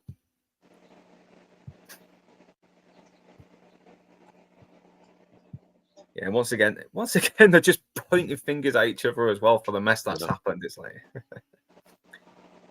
and now he's got the Poor Undertaker having to get some boxes made for the people that he's killed, which is kind of their fault. If they hadn't tried to kill him, there wouldn't be any corpses to box up. And now he's getting the townsfolk to dig up the holes, and it's like, yeah, you deserved it. You got a bunch of people to try and kill him, and you fucking you made a mess of it. You clean up your mess.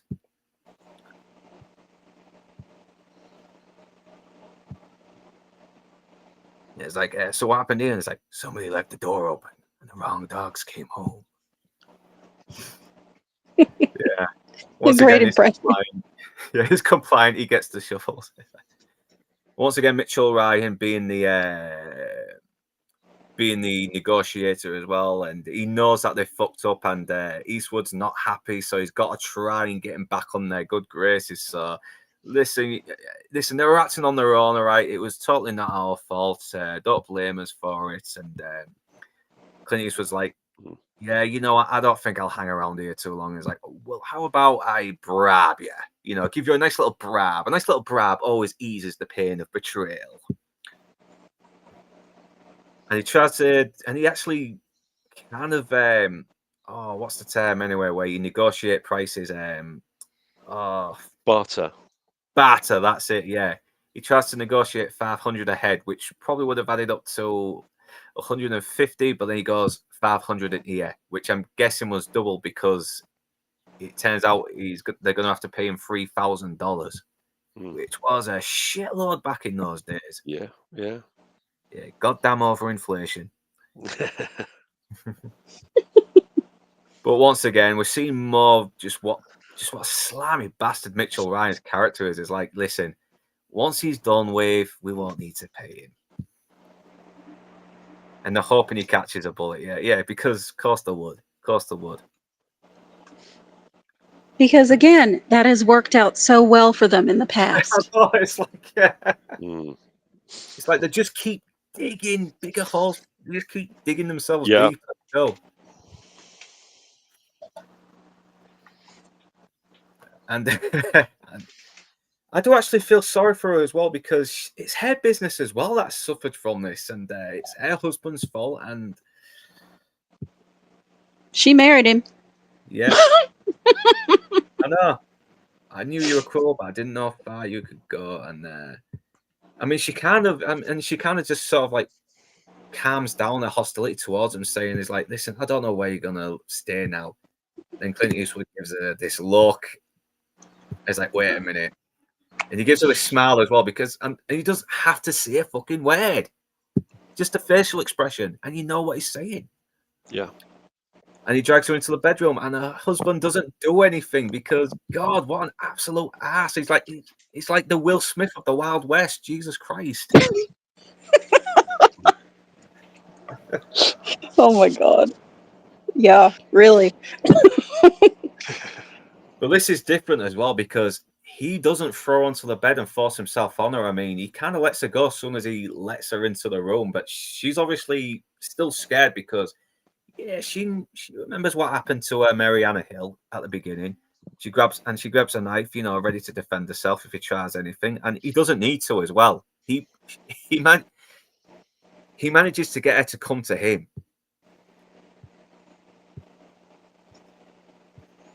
Oh. Yeah, don't worry, I'm not gonna grape you. Don't flatter yourself. It's like, flatter myself. And it's like, yeah, I'd love to oblige you, but man's got to get his rest sometime. And it's like, he's kind of pushing her buttons a little bit as well, and I think she's kind of liking it. She sounds like she likes it, even though she's kind of annoyed.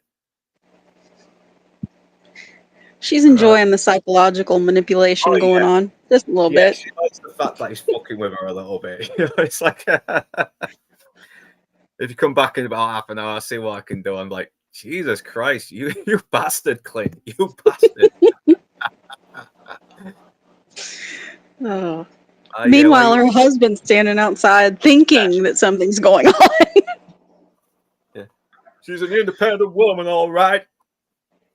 Her body, her choice.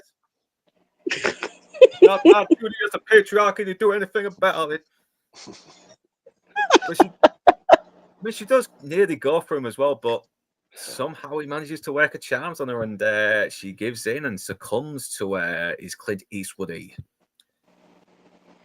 Yeah, and obviously, yeah, they totally had sex now. They totally boned, even though there was supposed to be no way.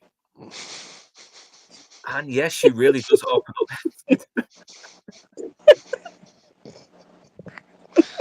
Yeah, her opinion of him has just really changed now. It's like this weight's been lifted off her. It's like she's seen this kind of other side to him as well, and even he kind of cuts the bullshit as well with the snarky one-liners and the brooding stoicism. I mean, she tells him everything about the town marshal and that he was buried up. That he's buried up well, and I can hear myself echoing.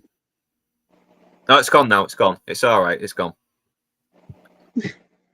Yeah, she does make this great quote as well, where she says, "They say the dead don't rest if there's no marker on them." Mm. And once again, it's another little setup for a very, very good sort of like little mystical element that goes on in there.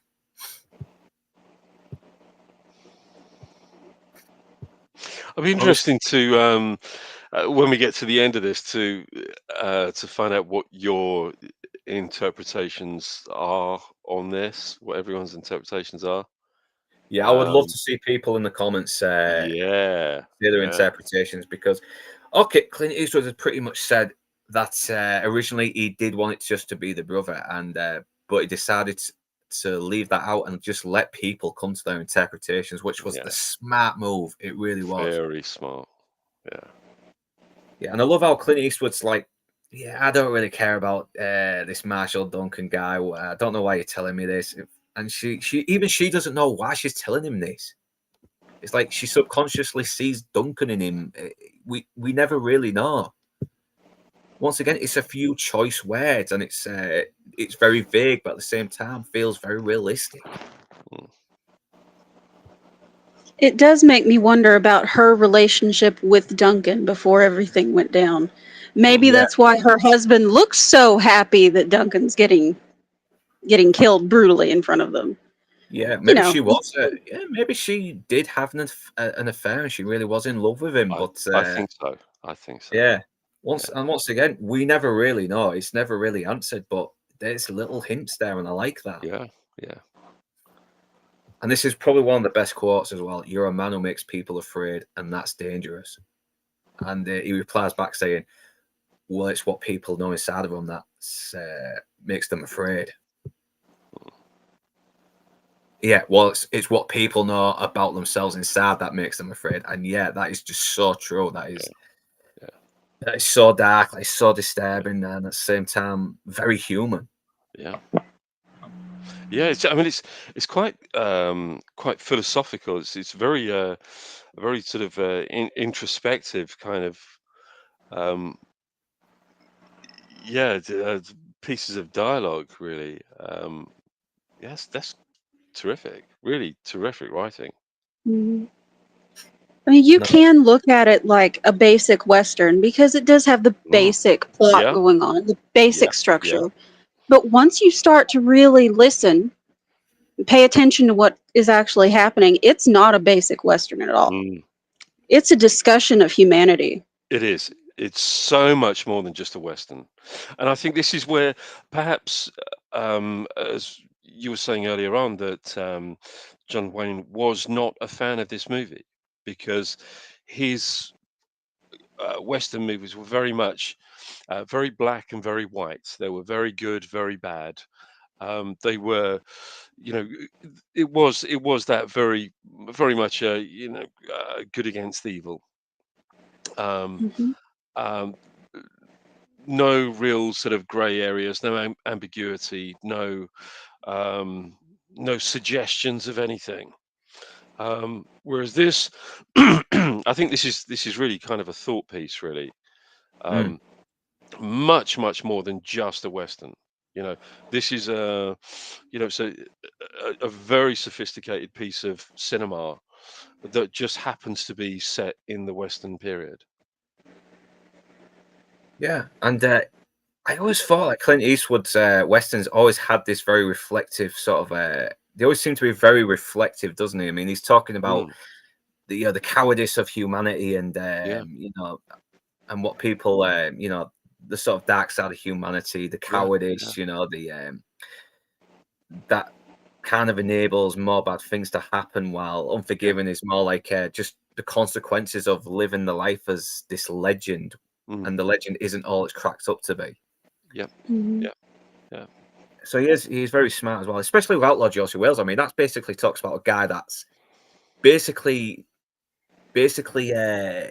died since the war ended, but he's still roaming the plain lands, with never truly found in peace, no matter how hard he tries. Yeah. Yeah. Yeah. It's this. You could argue. I mean, today, the treatment of veterans, PTSD, Mm. homelessness, with veterans, all manner of things, with Outlaw Josie Wales. Yeah, It's, no, because it's again, it's basically so. about I know, because it's basically about a soldier who's lost. Yeah. He's lost. He's on a side that's lost badly, Mm, and he still hasn't. Mhm. And even he can't surrender. He doesn't surrender. He's on the run. He mm, finds these people that kind of humanize him, but at the same time, he can still never let the past be. The past still continues to haunt him. yeah. Yeah. I mean, again, I mean, I think a very, very modern movie, much like this. I think this is a very, very modern movie. It is. Made 52 years ago. Um, Mm. Hard to believe. You It know, doesn't feel like a 52-year-old movie. It feels like someone, someone that actually respects cinema could make this now, and yeah, it would have the same impact. yeah, yeah. And that's why I, I guess we're talking about this movie today. The same way that we were talking about Jaws, last year. Um, at that time, 49 years old, 50-year-old movie. These movies are enduring, and they will still endure. These are movies that are going to last. These will outlive us. Yeah. Oh, absolutely. Yeah. Oh yeah, they will definitely. Maybe Mel Gibson will rip this off. I mean, homage it in Passion. So yeah, I can't believe they're actually doing that as well. Passion of the Christ. So Yeah. Clint Eastwood, just a western. I'm outraged. Yeah. Still building on earlier western films though. Yeah, I mean, because in a way, the Clint Eastwood films are still inspired by the older westerns of the day, Mm, like the John Fords and that. There's because without them, we wouldn't have the Clint Eastwoods. We wouldn't have the yeah. Dollars trilogy or anything like that. The spaghetti westerns. I mean, every story that we tell is building on another story that we heard. Mm, Mm. So every story that you love came from something else. That's just who we are as people, as humans. yeah. I mean, exactly that. I mean, we are storytelling creatures.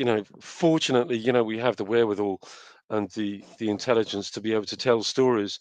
From the earliest cave paintings, and round the fires, telling stories, from early man, Mhm. right the way up to now. This is just another medium for us to tell those stories. But this, I think, its setting, I think, is irrelevant. It's look, let's put it this way: if we were to transpose this into, let's just say, for example, let's say, an English village in the 1600s, with the witch hunts, Mhm.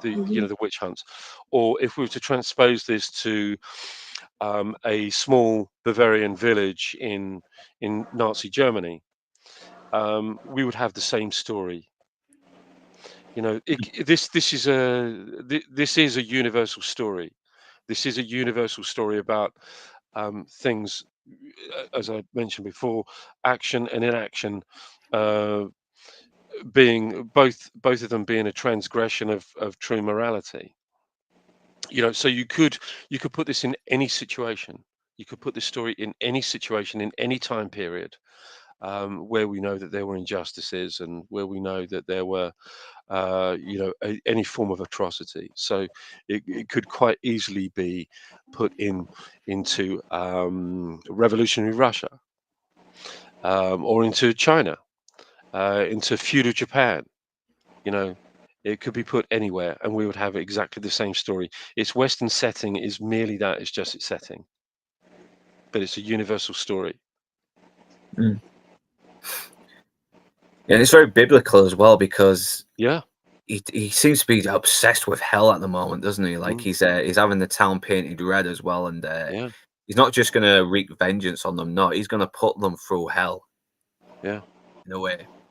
Yeah, I mean, again, I mean, it could be Greek. This actually could be, a story from the Iliad or the Odyssey, or from the writings of Hesiod or Herodotus. This could be Greek mythology. Um, it is that universal story. It could be a Bible story. It's that's why these movies will endure, because they're enduring stories. Because all it takes is just little bare bones, isn't it? And then you build Mm, on something else with it. So yeah, Hmm. yeah, Winchester 73 is very good. Let's see. Rad Lonesome is a real bridge between the old style and possibly is a dark revenge western. I've heard of Winchester 73. Is there Lee Van Cleef from that? I don't know. Jimmy Stewart, I think. Jimmy Stewart, yeah. I know. Yeah. Sorry, that's an old one, yeah. I might be getting confused with one of the Magnificent Seven sequels that had Lee Van Cleef, so yeah. Yeah, if you like Lee Van Cleef, Yeah. watch Sabata.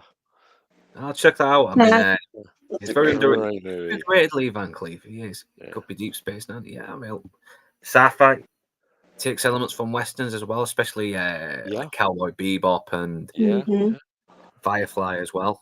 yeah. I, Which I'm I, hoping to do a stream on with Toxic, but I'm going to let him host this because I think he would do a really good job hosting that stream. Hmm. So yeah. And yeah, he finally bloody confronts her about the whole thing. He finally manages to get angry, and he's like, "Right, I want you to come to the meeting with me now." And he's like, "Oh yeah, now you choose to be the dominant bloody husband." But no, she's had enough now. She's had enough of the hypocrisy of these people, the fakeness, the spinelessness, the fact that they have just done something really despicable as well. I mean, she's done with everything about him now, and yeah, this is probably her most redeeming moment as well. She stands up to her husband, she calls out on his bullshit. What a terrible person he is. And yeah, he's trying to justify it as well. He's like, yeah, but if we hadn't have killed Duncan, he would have turned us in and we would have lost everything. And Mm. yeah, but what about, yeah, but you just killed a human being. How can you justify that?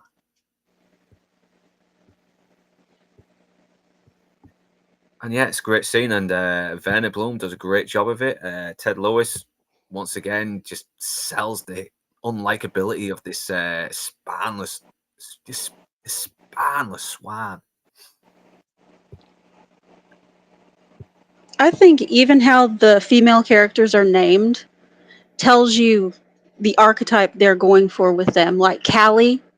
Yeah, Callie is, the loose woman of the town. And then you have Sarah, yeah. the wife Typical. who is dealing with a husband that is one of the most cowardly people in the entire movie. Mm. That's just brilliant how they did that. Yeah, and she's got more balls than her husband as well. She really has. She really fucking sells this scene, and I think she's very underrated as well. She is. Clint Eastwood was trying to track down Callie's lover, who's now injured, and yeah, it's looked like he's on the way out as well. He's just been riding for a good long time. It's the Wild West. There's no antiseptic back in those days, so he's probably got an infection in his arm. He's bleeding out. He's probably got, yeah, maybe sepsis as well from the bullet. Who knows? And yeah, even though he sold these guys down the river, he's hoping they'll fucking help him. Is like, yeah, come on, what is your deal, man? You've You've got these guys arrested for doing your dirty work, and now you're hoping they'll help you. I know. And yeah, I kind of Unlikely. cheer on Stacey here a little bit as well, because he is right. It's like, I mean, you bloody fucked us over, and now you want us to help you. Well, what is your deal, man? Yeah, of course he tries to get on their guts as well. Yeah, but we need you. There's this thing that's just happened now. Lago's not the same like it used to be, and but Stacey's not interested. He's like, you know, give me a combination to that big iron box, and you know, we'll let bygones be bygones. And of course, the twist the knife in as well, because they aren't even going to properly help him. They're going to fix up his arm, but still leave him to die.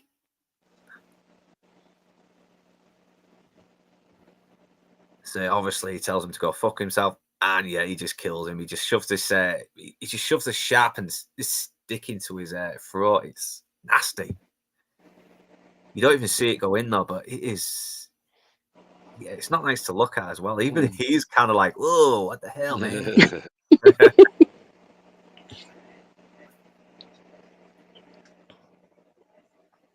Yeah, but it's like, yeah, fuck it, we don't need him. We'll just shoot some dynamite, you know. And then the strangers start shooting at them as well, and obviously they can't get a shot in because they don't know where he is. You know, I'm guessing because he's such in a wide open space, the gunshots are kind of traveling all around the place, because you know, sound goes through air, doesn't it? Yeah. Yeah, and once again he does the Clint Eastwood, light the dynamite with the cigar and throw it at them, and and he gets them nervous as well. They look very genuinely scared about what's happening. They look really nervous about it. Yeah, one of them gets shot as well, and nearly blows his bloody ear off, and he's like, "You shot my damn ear off, Stacey." So it's obviously the You got another one. Yeah, but he's still gaining. He still looks. He's gaining some kind of composure as well. He's like, "You could have shot your damn head off. Now get down." He's still trying to reassess the situation and try and find out how he can get the upper hand. And he thinks it's one of the townsfolk as well who's pissed off that they killed him, but no, they have no clue just yet. So he throws a grenade, and yeah, it explodes. Some of the shrapnel from the ground there sticks in his face. Everything. It's which would happen. Yeah. Because that's what happens. Shrapnel just explodes into the air and hits people, like, you know. So now he's managed to get them angry enough to come down to the town of Largo. The town is all red. It looks like it's built for hell. Everything very theatrical. I love it because, yeah, he wants to get revenge on his people. So there's not wrong with a bit of theatrics. Everyone's getting Dutch courage now because, you know, I would. Fucking hell.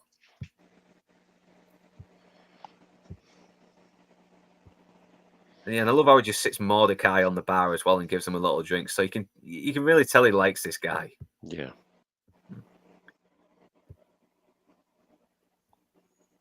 Yeah, so everyone's set up, getting ready for, they've got the picnic set up. Everyone's on the rooftops. They've got the rifles ready.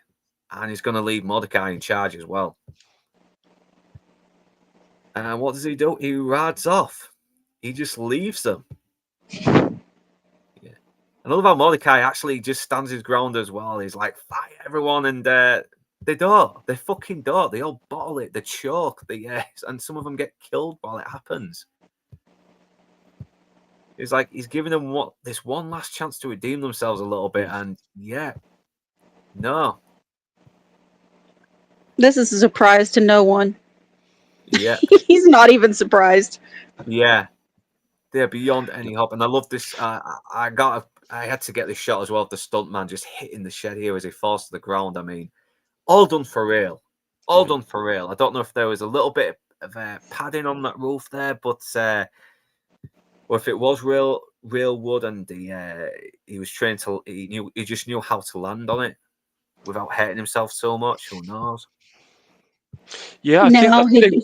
Oh, I think they probably would have built it with maybe a little bit of give in it. So mhm, so maybe some slightly softer wood, some more some more greener wood, which would have more of a sort of a bow, a bend to it as they land. But nonetheless, I don't think it takes away anything from the fact that these stunt performers, uh, they really put themselves in Yeah. extreme situations.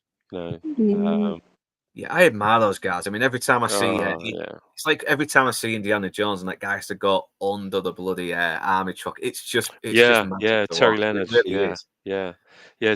It's funny because Terry Leonard, the stuntman who did that. I mean, obviously prior to that, he did the Lone Ranger stunt where he tried to replicate the Yakima Canutt stunt, going underneath between the horses and everything, coming out of the back of the stagecoach.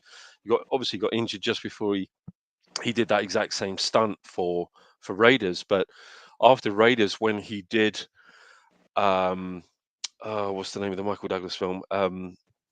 Julia, no, not Julia the Nile. Romance in the Romancing the Stone. Stone. Romance in the Stone. So he did the stunt where they're going off of the waterfall, and Mm, he got stuck under the waterfall, and he was basically in the what they call the tumble, in the sort of tumble dryer kind of thing. So he was just under the waterfall, just completely rotating. He couldn't get out of it, and he fell unconscious. Fucking hell. Um, yeah. and of course, everybody had come up, and they said, "Where's Terry? Where's Terry?" And of course, Terry, unfortunately, was still under the waterfall, just spinning around, just tumbling around underneath this waterfall. So they managed to grab him out. He, he was totally unconscious, been knocked unconscious. In effect, he had actually drowned, so they had to revive him on the riverbank. Um, but this is also Terry Leonard. Also, he was one of the stuntmen in High Noon, so he's been going quite some time. Um, yeah, a real kind of two-fisted, real proper, hard nut American stunt guy. And yeah, Yeah, he's you done got some to be. amazing work. He's done some Yeah, you've amazing got to work. be to do that. I Yeah, mean, because yeah, there's got to be a lot of preparation that goes into it as well. Because you got to yeah. learn where to land, how to land, Mhm. everything. And so yeah, and you're taking a risk. I mean, you can probably do yourself a bad injury even in Yeah, rehearsals. yeah. So I yeah, mean, these Mhm. these these are real pioneers of the movie business, and this is why I do admire. I know sorry, I'm going slightly off a track here, but this is why I do admire people like Tom Cruise, because he really, he has an awful amount of respect for these stunt performers and everything that they've done, to put him into a position where he will, have the technical knowledge to be able to perform these incredible stunts that he does for his movies. Mhm. But they're incredible people. I mean, the American stunt fraternity are. I mean, look, I would never denigrate the work of the British stunt fraternity or any other stunt performers at all, but it's the American stunt fraternity that really have pioneered the business, the stunt business, and they're an incredible bunch of men and women. From the very beginning of film right the way up to now, they're just wonderful, wonderful men and women, and I think they deserve their own Oscar. They do. They truly oh yeah, do. yeah. Oh yeah, they got some fucking balls. I mean, Jesus Yeah. Christ, I could not imagine myself doing any of that stuff. I mean, I think it's like what Roger Moore once said. It's the kind of adrenaline I can do without. You know? What a great quote. Really. Yeah. That's a brilliant quote. What a Mm. great quote. Yeah, at least you gotta admit, when someone guy admits that, yeah, he's not that brave to do something like that. I Yeah, kind of yeah, admire him a little bit because people just kind of always get a bit embarrassed, like they can't what people think. But sometimes a man's got to admit his limitations. Sometimes, yeah, yeah, Yep. yeah. yeah. So obviously the ambush goes tits up, and yeah, they've obviously been having their fun just beating up this. I kind of feel sorry for him as well, just getting the living shit beat out of him like he is. He's just so helpless. even though he kind of deserves it. Yeah. And the thing is, Werner Blum's in there as well. So, no, I don't want her to die. You know, I actually feel bad that she's stuck in this situation. Yeah. Yeah. So, obviously, they've seen that we're hosting a party as some kind of joke. And it's like, well, let's have a nice little party here. Okay. Oh, yeah, they're going to have a fucking party, all right, with these people. So, yeah, this is when they found Callie as well, who's been hiding. And, yeah, he's obviously one of the guys she was buffing at the time as well. And he probably did have some feelings for her, but then finally saw through her when he realized who she really was after they shocked him. Yeah, and she really does try to get back into his good grace as well, saying, "You knew how I almost loved you." It's like, "Oh yeah, I bet you just cried yourself to sleep every night thinking about me in that territorial prison." It's like, "Oh, but I did. Yeah, I can envision it all now. You lying there in Morg's bed, crying and a humping." I know. And she's so desperate. She's so pathetic as well. It's like, God, you know what? Just slap this bitch. Come on. Really? Really? Yeah. Give her the old Sean Connery. Do it. Yeah, you gotta slap a woman sometimes. Yeah. I'm not freaking slapping a woman.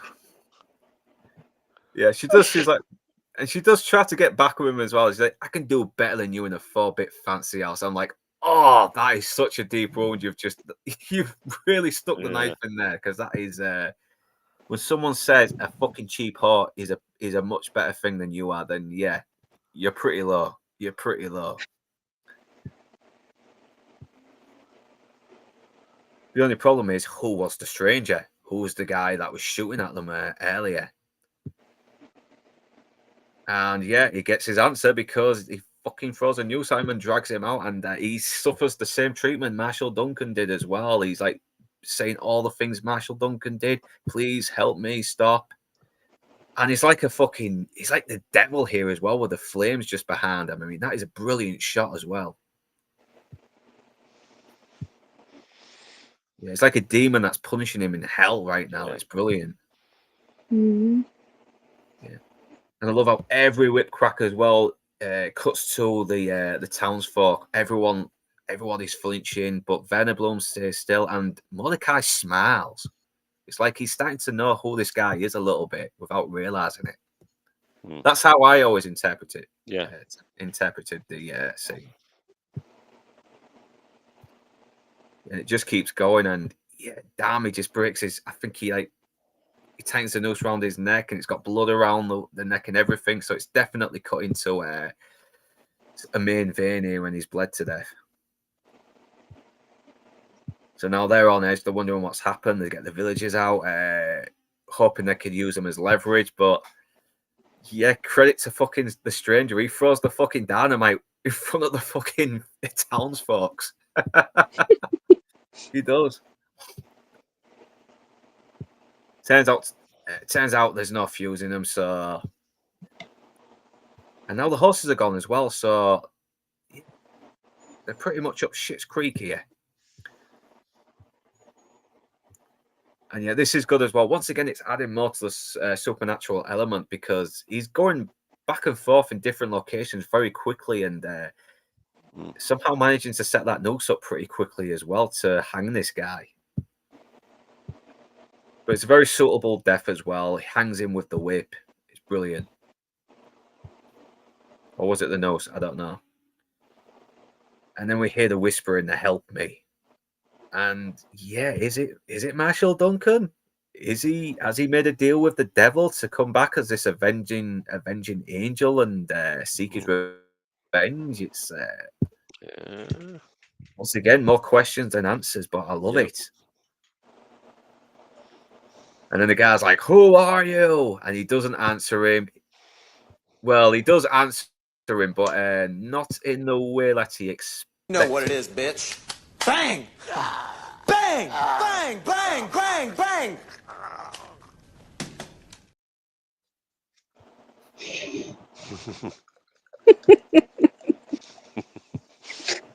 Always sunny. Yeah, I just love that program. I just it's still going. It's still going. On season 17 now, and yeah, I'm hoping it's just as good as the last one. That was actually pretty funny. So yeah, the hotel manager almost tried to kill him, but Mordecai, he finally gets to use that big gun of his. And yeah, I love that little smile back at him as well. It's one of the few times you see Clint Eastwood actually smile, have a genuine human moment there. Mhm. And yeah, that town was really on fire. It was all burnt down and gone forever because the movie was fucking over now. Brilliant. She's setting up to leave as well. Maybe start afresh. Maybe have a new life. You know, free from the burden of that dark secret that she's been hiding. And she's probably haunted as well. That she was unable to stop what was happening. So, but she can live her life now, a fresh start. That smile, it just feels like she looks like someone who's had the weight lifted off her. And yeah, he rides up to Mordecai. He's like, I never did know your name. Like, yes, you do. And he gives him this look and is like, shit, I do. Mhm. And it's like what she said. I mean, the dead don't rest without a marker. And he's finally got the marker now. He's finally got a grave, you know. He's not on an unmarked grave anymore. He can seek peace. He's got his revenge. Sadly, though, if the supernatural element is legit, then he's definitely going to be in hell for a good, good long time. No breaks whatsoever. Well, this is such a great shot as well because it starts where it begun, except he disappears into the wilderness. Yeah. Yeah. And that's High Plains Drifter. And God, it's a Oh, man fuck. It's oh dark. my God. It's Yeah. violent. It's sometimes infuriating to watch, but it's so well done. And God, I love movies that just have this mystery that leave you with questions you don't want answering. Yeah. But this is it, isn't it? This is it with movies. Challenge me. Challenge me. Don't dish me something up that I've already been served. Challenge me. Yeah. That's what this movie does. I know, I mean, and I'm all for a good, inspiring monologue in a movie because sometimes it can really convey some real emotions and bring something out in you. But there's just something about what's not said that becomes more interesting. Yeah. Absolutely. Can you imagine if they would have had dialogue being like, "You let me die out there," and just completely ruined the mystery of the ending? Yeah. Yeah. I feel like it would have ruined the movie.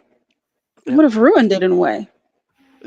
But it is the gradual stacking up of questions that makes this a good movie. No, sorry, makes this a great movie.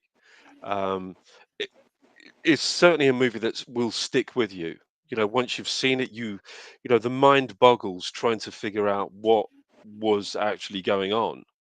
What the answers to these questions are.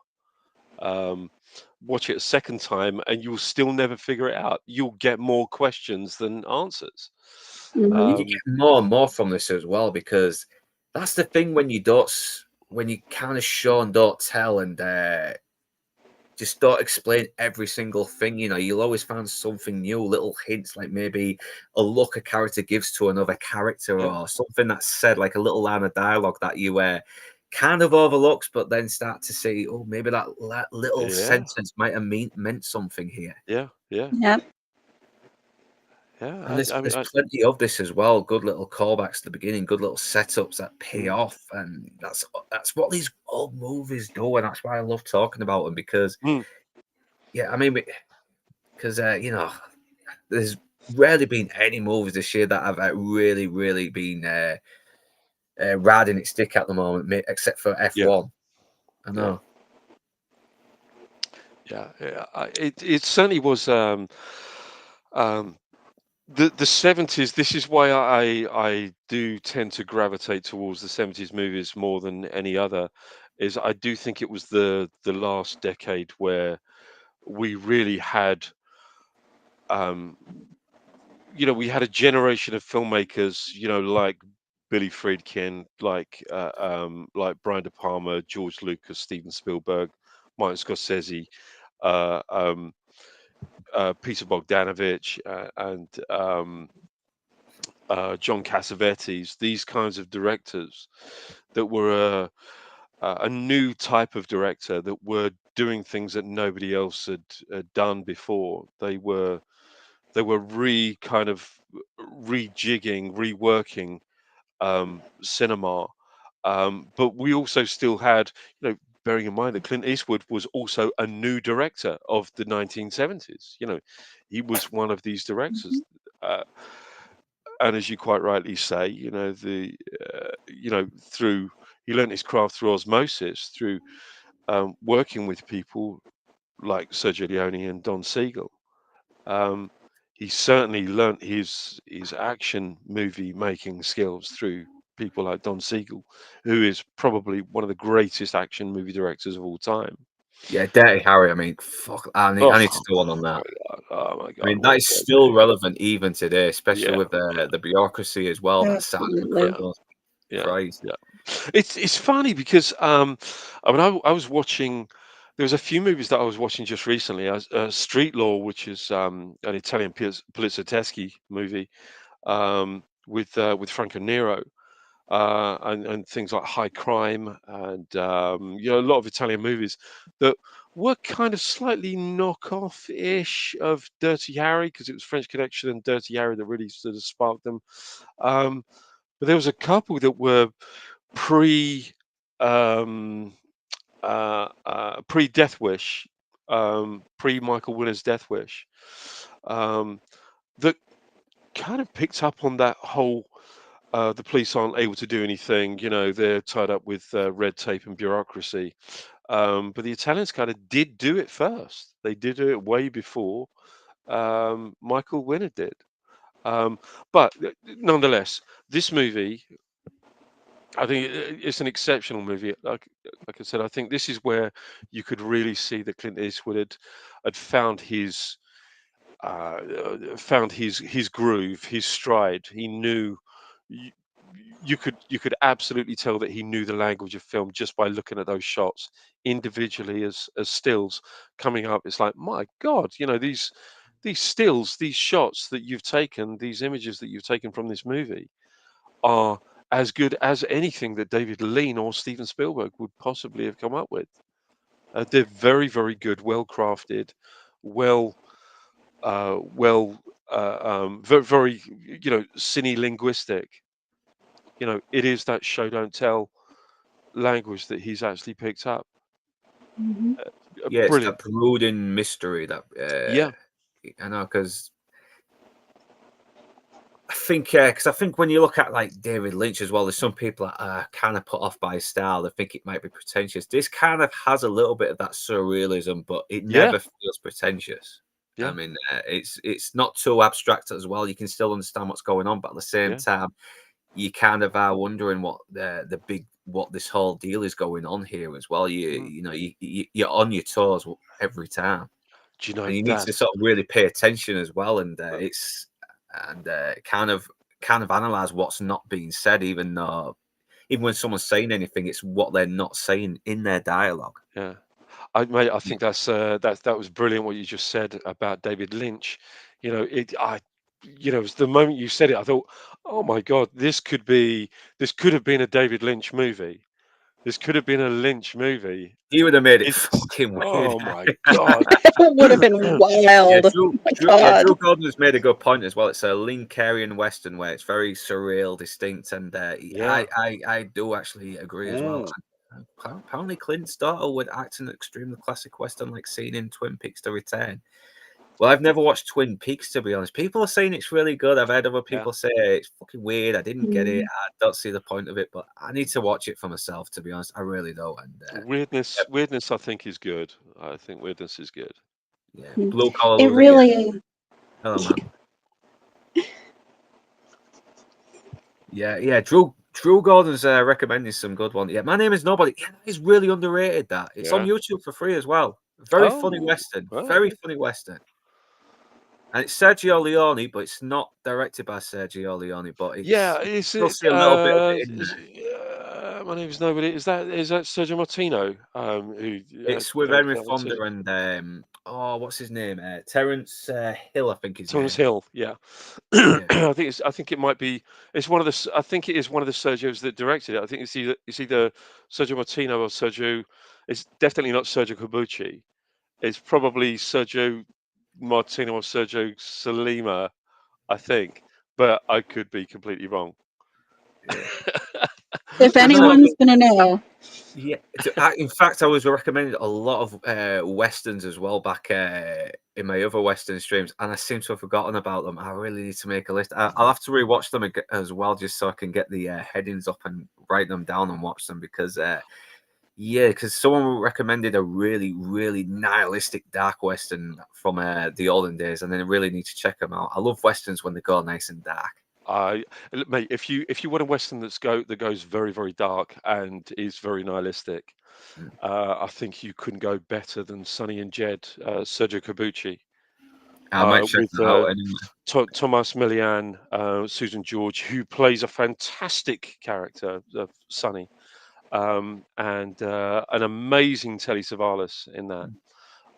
But my God, it's uh, that and Once Upon a Time. No, The Good, the Bad, and the Ugly, I think, and Sonny and Jed are probably my favourite two spaghetti westerns, and Grande Silencio as well. It's another good Corbucci movie. Yeah, there's been so many as well. There's a good Razor Fist video as well where he talks about his top 10 underrated westerns, and Yeah. I do disagree with him that the Good, the Bad, and the Ugly is overrated. No, it's not overrated. It's a good film. no, But no, no, Fist no. is talking Oh my God! bullshit. I mean, I do this want is. to check out those westerns he recommended though, because he seems Uh, to. I mean, The Good, the Bad, and the Ugly. Look, you look at that, and it's an absolute right. Excuse my swearing. It's a fucking masterpiece. It's a Yeah, I Yes, masterpiece. it agree. is. It's what every Western director would love to have directed. It's an absolute masterpiece. Yeah, I mean, to me, Sergio Leone is like he's like the top tier of how to direct a Yeah. movie. And this is a man who directed only 9 movies in his career. I know. 9 movies. Yeah. 9. I know you can pretty much marathon his movies, and you'll be over and done with in a couple of Mm. days. I like it. I mean, you watched one not that long ago, didn't you? Fistful of Dynamite, otherwise known as Duck You Suckers. Yeah, Um, and Great movie. I know, and it got badly slammed back in the day. I mean, Don't and I'm like, understand. what? Great It's movie. good. Great movie. I Yeah, mean, it's beautiful, and there's a really, really good 1080 copy on YouTube at the moment yeah. of Watched it. DocuSign. It's beautiful. It's in full anamorphic widescreen, beautiful print, amazing sound, really, really good. So it's really worth watching that one. Fantastic soundtrack. James Coburn is amazing in it. Rod Steiger is amazing in it, but it's just this fantastic sort of accidental hero movie, isn't it? It's just Yeah, it's utterly bonkers, but brilliant. It's a Zapata Western, sort of set during the sort of revolutionary years. yeah. But brilliant, brilliant. Yeah, I think Drew Golden's made a good point as well. They say westerns died, but they were supplanted and absorbed. The first half of Star Wars is a space western, and yeah, Yep, you can kind of yep, you can. yep. I can. Absolutely agree. Yeah, Totally, brutal totally agree. urban and road That movies is like the very Mad true. Maxes or post-western story movies. Yeah, I always kind of see apocalyptic wasteland movies as like westerns, but set in the Yeah, future. yeah. Because you got resources are a bit more lower now. You know, they are super advanced. They're kind of reverting back to more primitive measures a little bit more as well, Mm, and everything's looks like yep, crap. People are wearing weird yep, stuff, but who yep, cares? yeah. I love Mad that. Max. All of the Mad Max films, they're all westerns. Yeah, Yep. They're all westerns. You know, and it's like Walter Hill had actually said. I mean, every movie is a western. You can say that, but you can also say you can actually say that every movie is a biblical story. Every movie is a Greek mythological story. Every movie is a Shakespearean story. It's just but it's true. It's true. Yep. They are sort of transposable, if you like. Um, but yeah, this is an exceptional film. I mean, High Plains Drifter is a really really exceptional film, and I just it's amazing to me that so many years, probably 50 years after I first saw this, that I'm actually talking to you guys on here about this movie that I loved when I was a kid. Um, it's amazing to me, you know. And yeah, I've seen The Big Gun Down as well. Is it the Lee Van Cleef where Tarantino nicks the movie for Kill Bill when Lucy Liu's dad gets killed? I can't remember now. Or is it The Big Duel? Might be one of them. Might be getting mixed up. I think it is The Big Gun Down. Um, Yeah. but but um, but these movies will endure. I mean, I think what's fantastic at the moment is that there are so many of these uh, boutique labels, Blu-ray and 4K labels now that are delving back into these back catalogs of these directors and actors, and they're restoring them, and and they're putting them out there for release for a brand new audience, and giving us the best possible package that we can ever have dreamed of some of these westerns, particularly the spaghetti westerns and the Italian movies. But there are some great movies out there, um, you know, and the labels, things like Deaf Crocodile, Vinegar Syndrome, Eureka, 88 Films, Radiance Films, Blue Underground, these Arrow, they're small labels, and a lot of them do crowdfunding in order um, to to fund their restoration projects on these older movies that have been tucked away in a vault somewhere. So it's worth looking on their sites to see whether you can make any kind of contribution to their crowdfunding campaigns to give us something that is going to endure. Because let's face it, and I'm not a huge fan of streaming services, as you know, Yeah, but because I they do. edit out. They Yeah, fucking edit out something that might be problematic to yeah. whoever's complaining at the time. It really is where it's where shit movies go to die. It's where unreleasable product goes to die. They put them out on streaming services. So I would urge anybody who loves their movies, who genuinely loves their movies, please go out there and buy physical product and keep these things alive, because it's the only place that you will ever see a movie that is the version of what the director had intended. Whereas if you go to streaming services, they can arbitrarily cut and remove any sequences that they feel that your poor little simple minds are not adjusted to absorb. So they can do whatever they want with the products that they have on their streaming services. So please go out there and buy as much physical products as you can, particularly from these very small boutique labels. Yeah, I know, because that's the thing. I think It's Always Sunny in Philadelphia did a really good point of this as well, where the Lethal Weapon episode has been pulled from the library because it's deemed too offensive. So they've decided to do a new one and make it work. And once they do, they end up making themselves look even more racist doing Yeah, it, which I yeah, thought was brilliant. yeah, yeah, yeah. It's this moralizing. It's, I mean, going back to the John Wayne Western movies. I mean, during the John Wayne era, you had the Hays Code. I think it's from 1930. I think it was late 1932.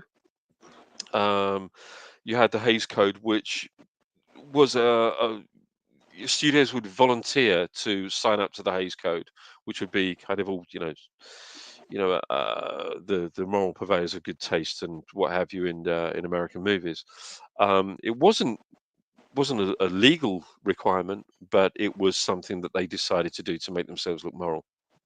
But the Hays Code really did dictate what you could and could not see in America. And unfortunately, the majority of the John Wayne movies, the John Wayne westerns, were under the Hays Code period.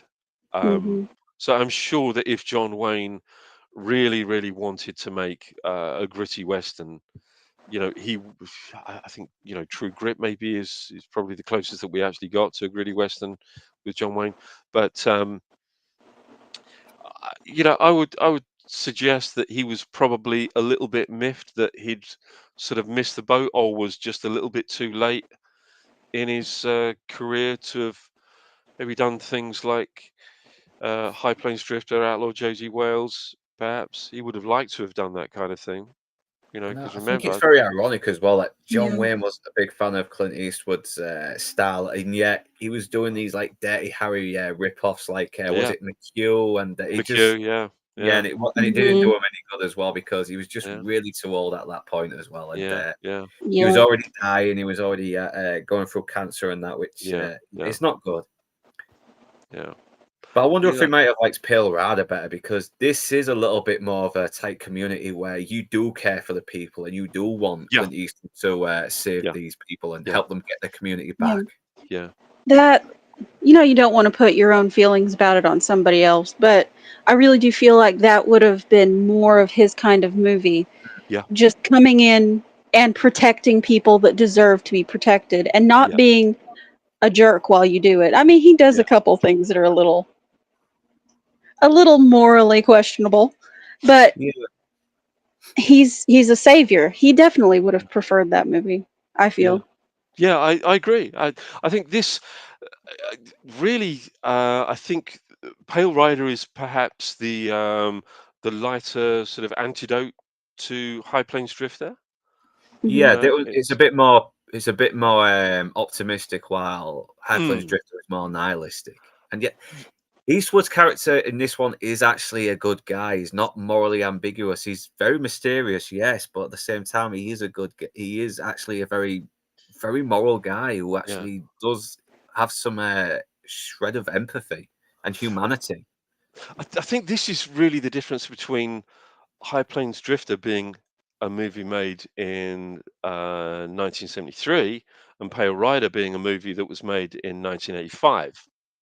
So we have that big difference. There was this um, very conservative, very happy clappy.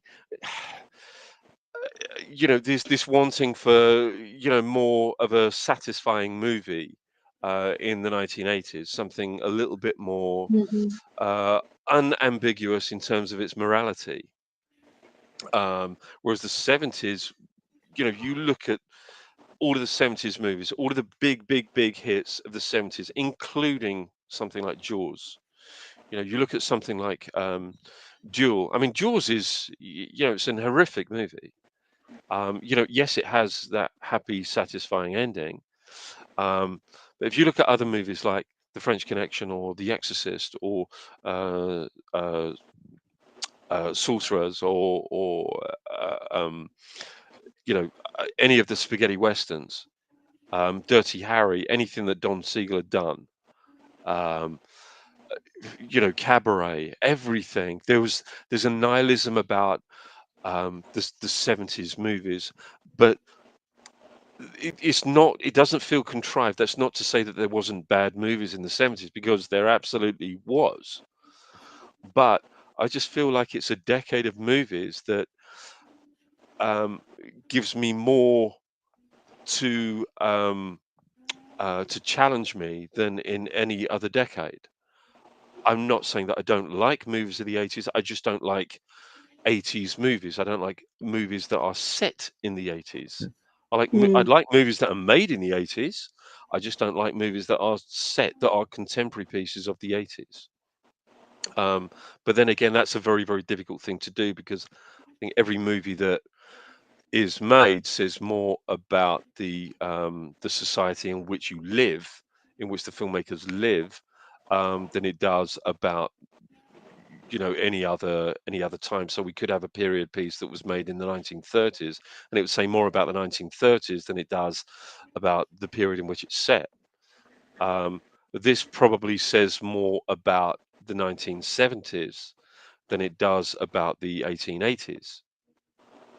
Um, and there's probably this I suppose is where we can look at the the overall theme of the movie. I mean, what actually is it about? What do we believe that this movie actually is about? Is it supernatural? Is it something, something other?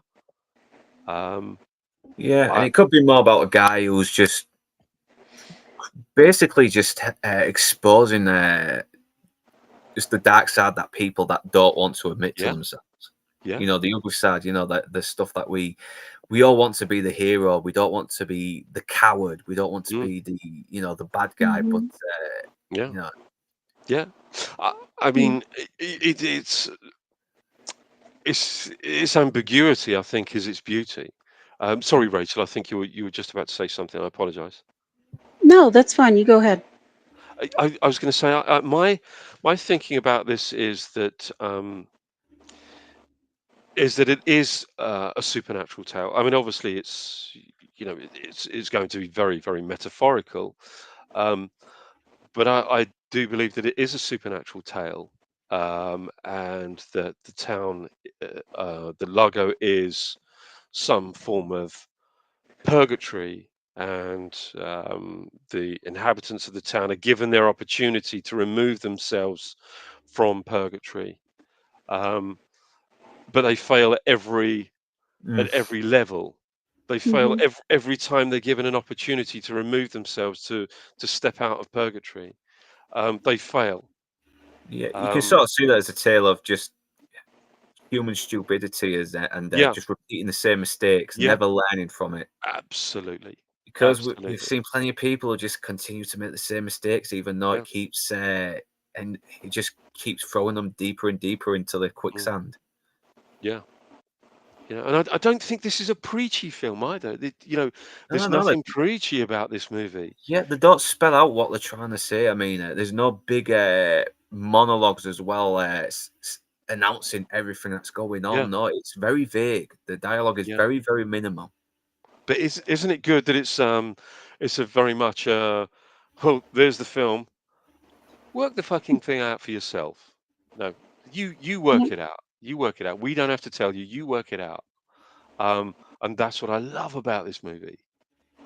Yeah, because Cli movie makers back then knew that it's the job of the audience to work everything Yeah, out. And this yeah, is why, Yeah. even though like Christopher Nolan, he kind of overanalyzes anything and just never yeah, lets us sort of yeah, like Yeah. yeah, just never lets us come to our own conclusions a little bit. You know, yeah, but I do like his ambition on. He knows how to do some yeah, really good, big, ambitious yeah, movies, and yeah, and he does it practically a lot when he needs to. So I still like the guy. I do like him as a director, Mhm. but I Yeah, think I like his style, but he does overdo it. Like mm, if you mm, sometimes if you cut off the last 10 minutes of one of his movies, it improves the movie. mm. yeah, And that's okay. I it's mean, frustrating. yeah, It's truly frustrating. Yeah. I think there's a select few directors, I think, that are fantastic at world building. Ridley Scott used to be amazing at that. Mm. He really was a world builder. He was known for his world building. Um, I think now, we have Denis Villeneuve and Christopher Nolan. I don't particularly find Christopher Nolan movies particularly satisfying, um, to watch. To work on, a different matter. Very satisfying. To watch, um, not so much. But I kind a of lot get of that. the time, Yeah, go ahead.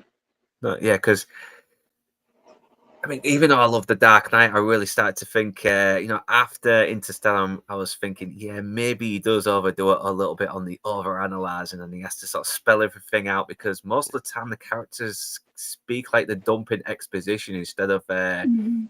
And he should have had someone to rewrite the dialogue to make the Mm, exposition sound a bit more natural, like how a person would say this and within the mm, proper context. Yeah. But and we never get anything here. I mean, people sound very natural as well. They sound very much like people would back in the time, and mhm. any hint of mystery is left to your imagination and to your own interpretation, and that's and yeah, we're repeating ourselves here as well, but it is still true, and it's still something that's very relevant today. And movie makers today really need to realize this as well. Most of the people are actually smart, can come to the conclusions. I mean, look at all the kids' films we watched when we were little. I mean, a lot of the times they let you come to your own conclusions, and we worked it out for ourselves because there was this natural ability in our brains that could just work out what a character was going through just by the way they were thinking or what they were saying. I see. I think the filmmakers are fine with that. They know that we have that intelligence.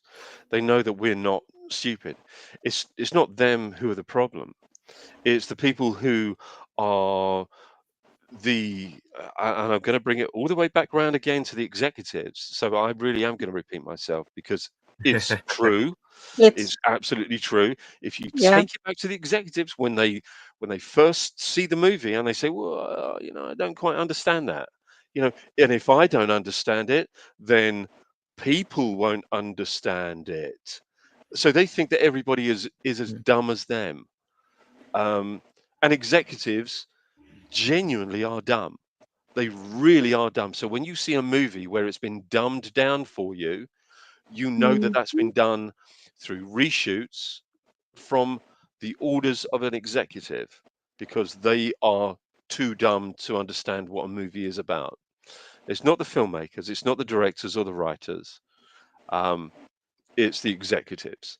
They know it's true. The directors know it's true. Writers know it's true. And the audience know that the executives are the dumbest people in the movie business.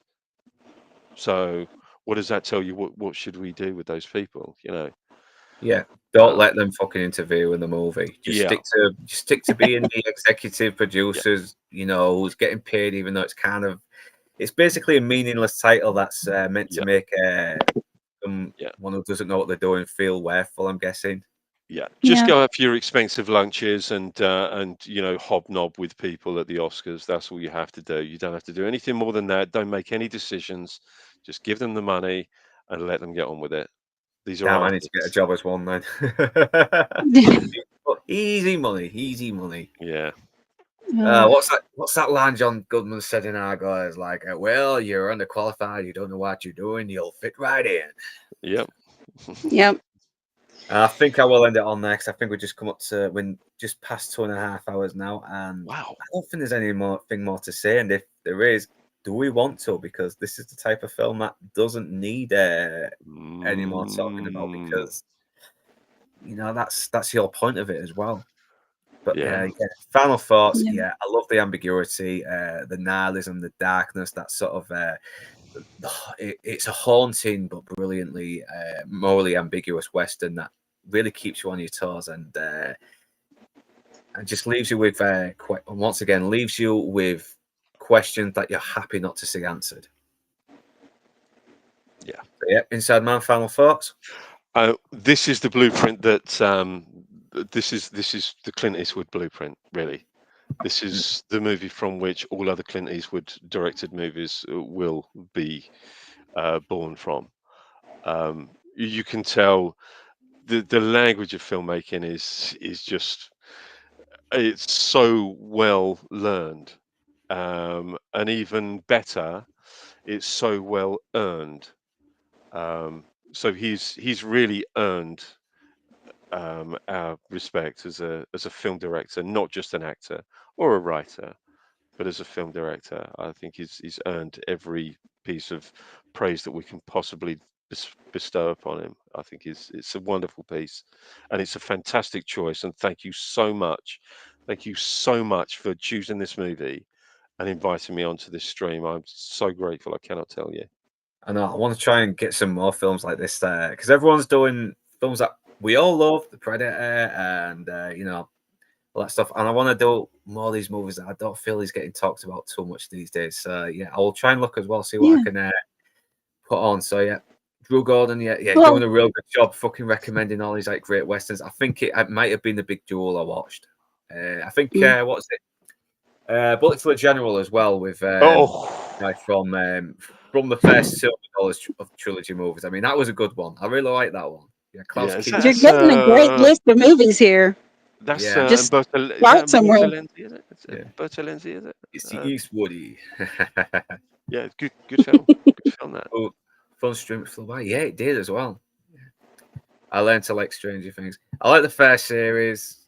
Second one's all right. Fourth one is better than the third, but I have no idea if the fifth one's going to be good. I'm kind of 50-50 on seeing it, but I'll probably give it a go just to sort of like get some closure and see it end properly. Who knows? But yeah, and thanks for joining. And yeah, Rachel Piercy at final thoughts on this movie. Well, this is where we finally see, what a Western should be for the era. And we get to experience the moment that Clint Eastwood found his voice and his eye. And it's wonderful to be able to see the moment when a director comes into his own. I Yeah, love totally. movies like this. Yeah, I agree as well. I mean, Yeah. so yeah. So before we do go, Inside Man, is there anything you want to promote? Yeah, there's this guy called Northern English Bastard who's got these incredible James Bond videos that are coming up in November, I believe. I'm hoping Of I can which get it done by then. Yeah. I've seen the majority of them, and they're absolutely fantastic. Genuinely, mate, they're really. I can tell how much work and love that you've actually put into those videos, and they're so good.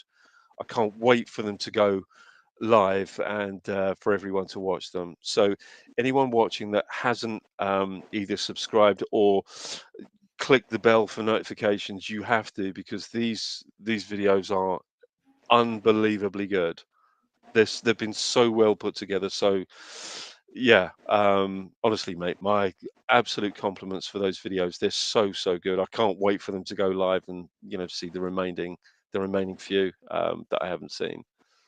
So yeah, I'm looking forward to that. So that's what I'm going to be promoting.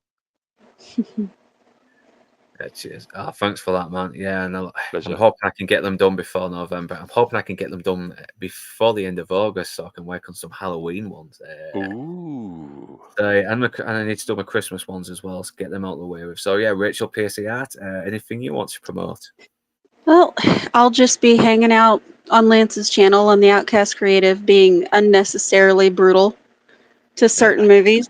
And I'll try and make my way on Tuesday if I get a chance as well. It's just I'm trying to get all the other stuff out the way, and because he keeps inviting me on, and I have to say, and I feel bad saying no because he's always been so good to me. So yeah, I will try. I will watch you. I will watch you and Lance and Toxic and Enzo and maybe Blue Collar if he ends up being on Tuesday. So I'll try and make my way on if I can, but we'll see what happens. And yeah, I will happily watch that. And yeah, so thanks for joining me, Inside Man, Rachel Piercy. You've been great guests. Even though I'm a terrible host, I always make sure my guests are great. So, Drew Gordon, thanks for joining me and keeping the chat going, man. You are a fucking star. Recommending these westerns, and I'm hoping I remember them as well. So, yeah, Nick's as well. Always glad to have you on. I really need to get back into doing these for the next maybe a couple of months. Or maybe just keep going weekly. Just keep doing it as much as I can. So, yeah. Who else? We had Lord Toxic on there as well. David Wilson, thanks for joining us. And sorry I didn't get to read them all out, but they've been highlighted. So I have seen them. Where else, man? Who else was on here earlier? Go on, Drew God. Yeah, Emperor Goodwin, thanks for joining us. Hey. I don't want to leave everyone out, and I think that's about it. I'm surprised Trump Daddy hasn't jumped up as well, seeing his signing an executive, but I wanted to show. He's busy. Yeah, so thanks for joining us, everyone. And yeah, that is the end of the show. And whether you beautiful bastards are Northern English or not, thanks for watching. And do remember to like, comment, share, and subscribe. And ring that bell in order to be notified. And if you wish to further support this channel, links will be in the description below. But right now, that's me done. And we are off to the pub. Yay. And enjoy your weekends, you beautiful bastard. potato changed my life. Baked potato showed me the way. If you want to know what is wrong from right, you must listen to what potatoes say. Do be good, don't be bad. Baked potato. Do be happy, don't be sad. Thank you, baked potato. And if you want to have a better day, you must listen to what the baked potato say. Do be early, don't be late. Thank you, baked potato. Always eat what's on your plate. Thank you, baked potato. And if you want to have a better day, you must listen to what the baked potato say.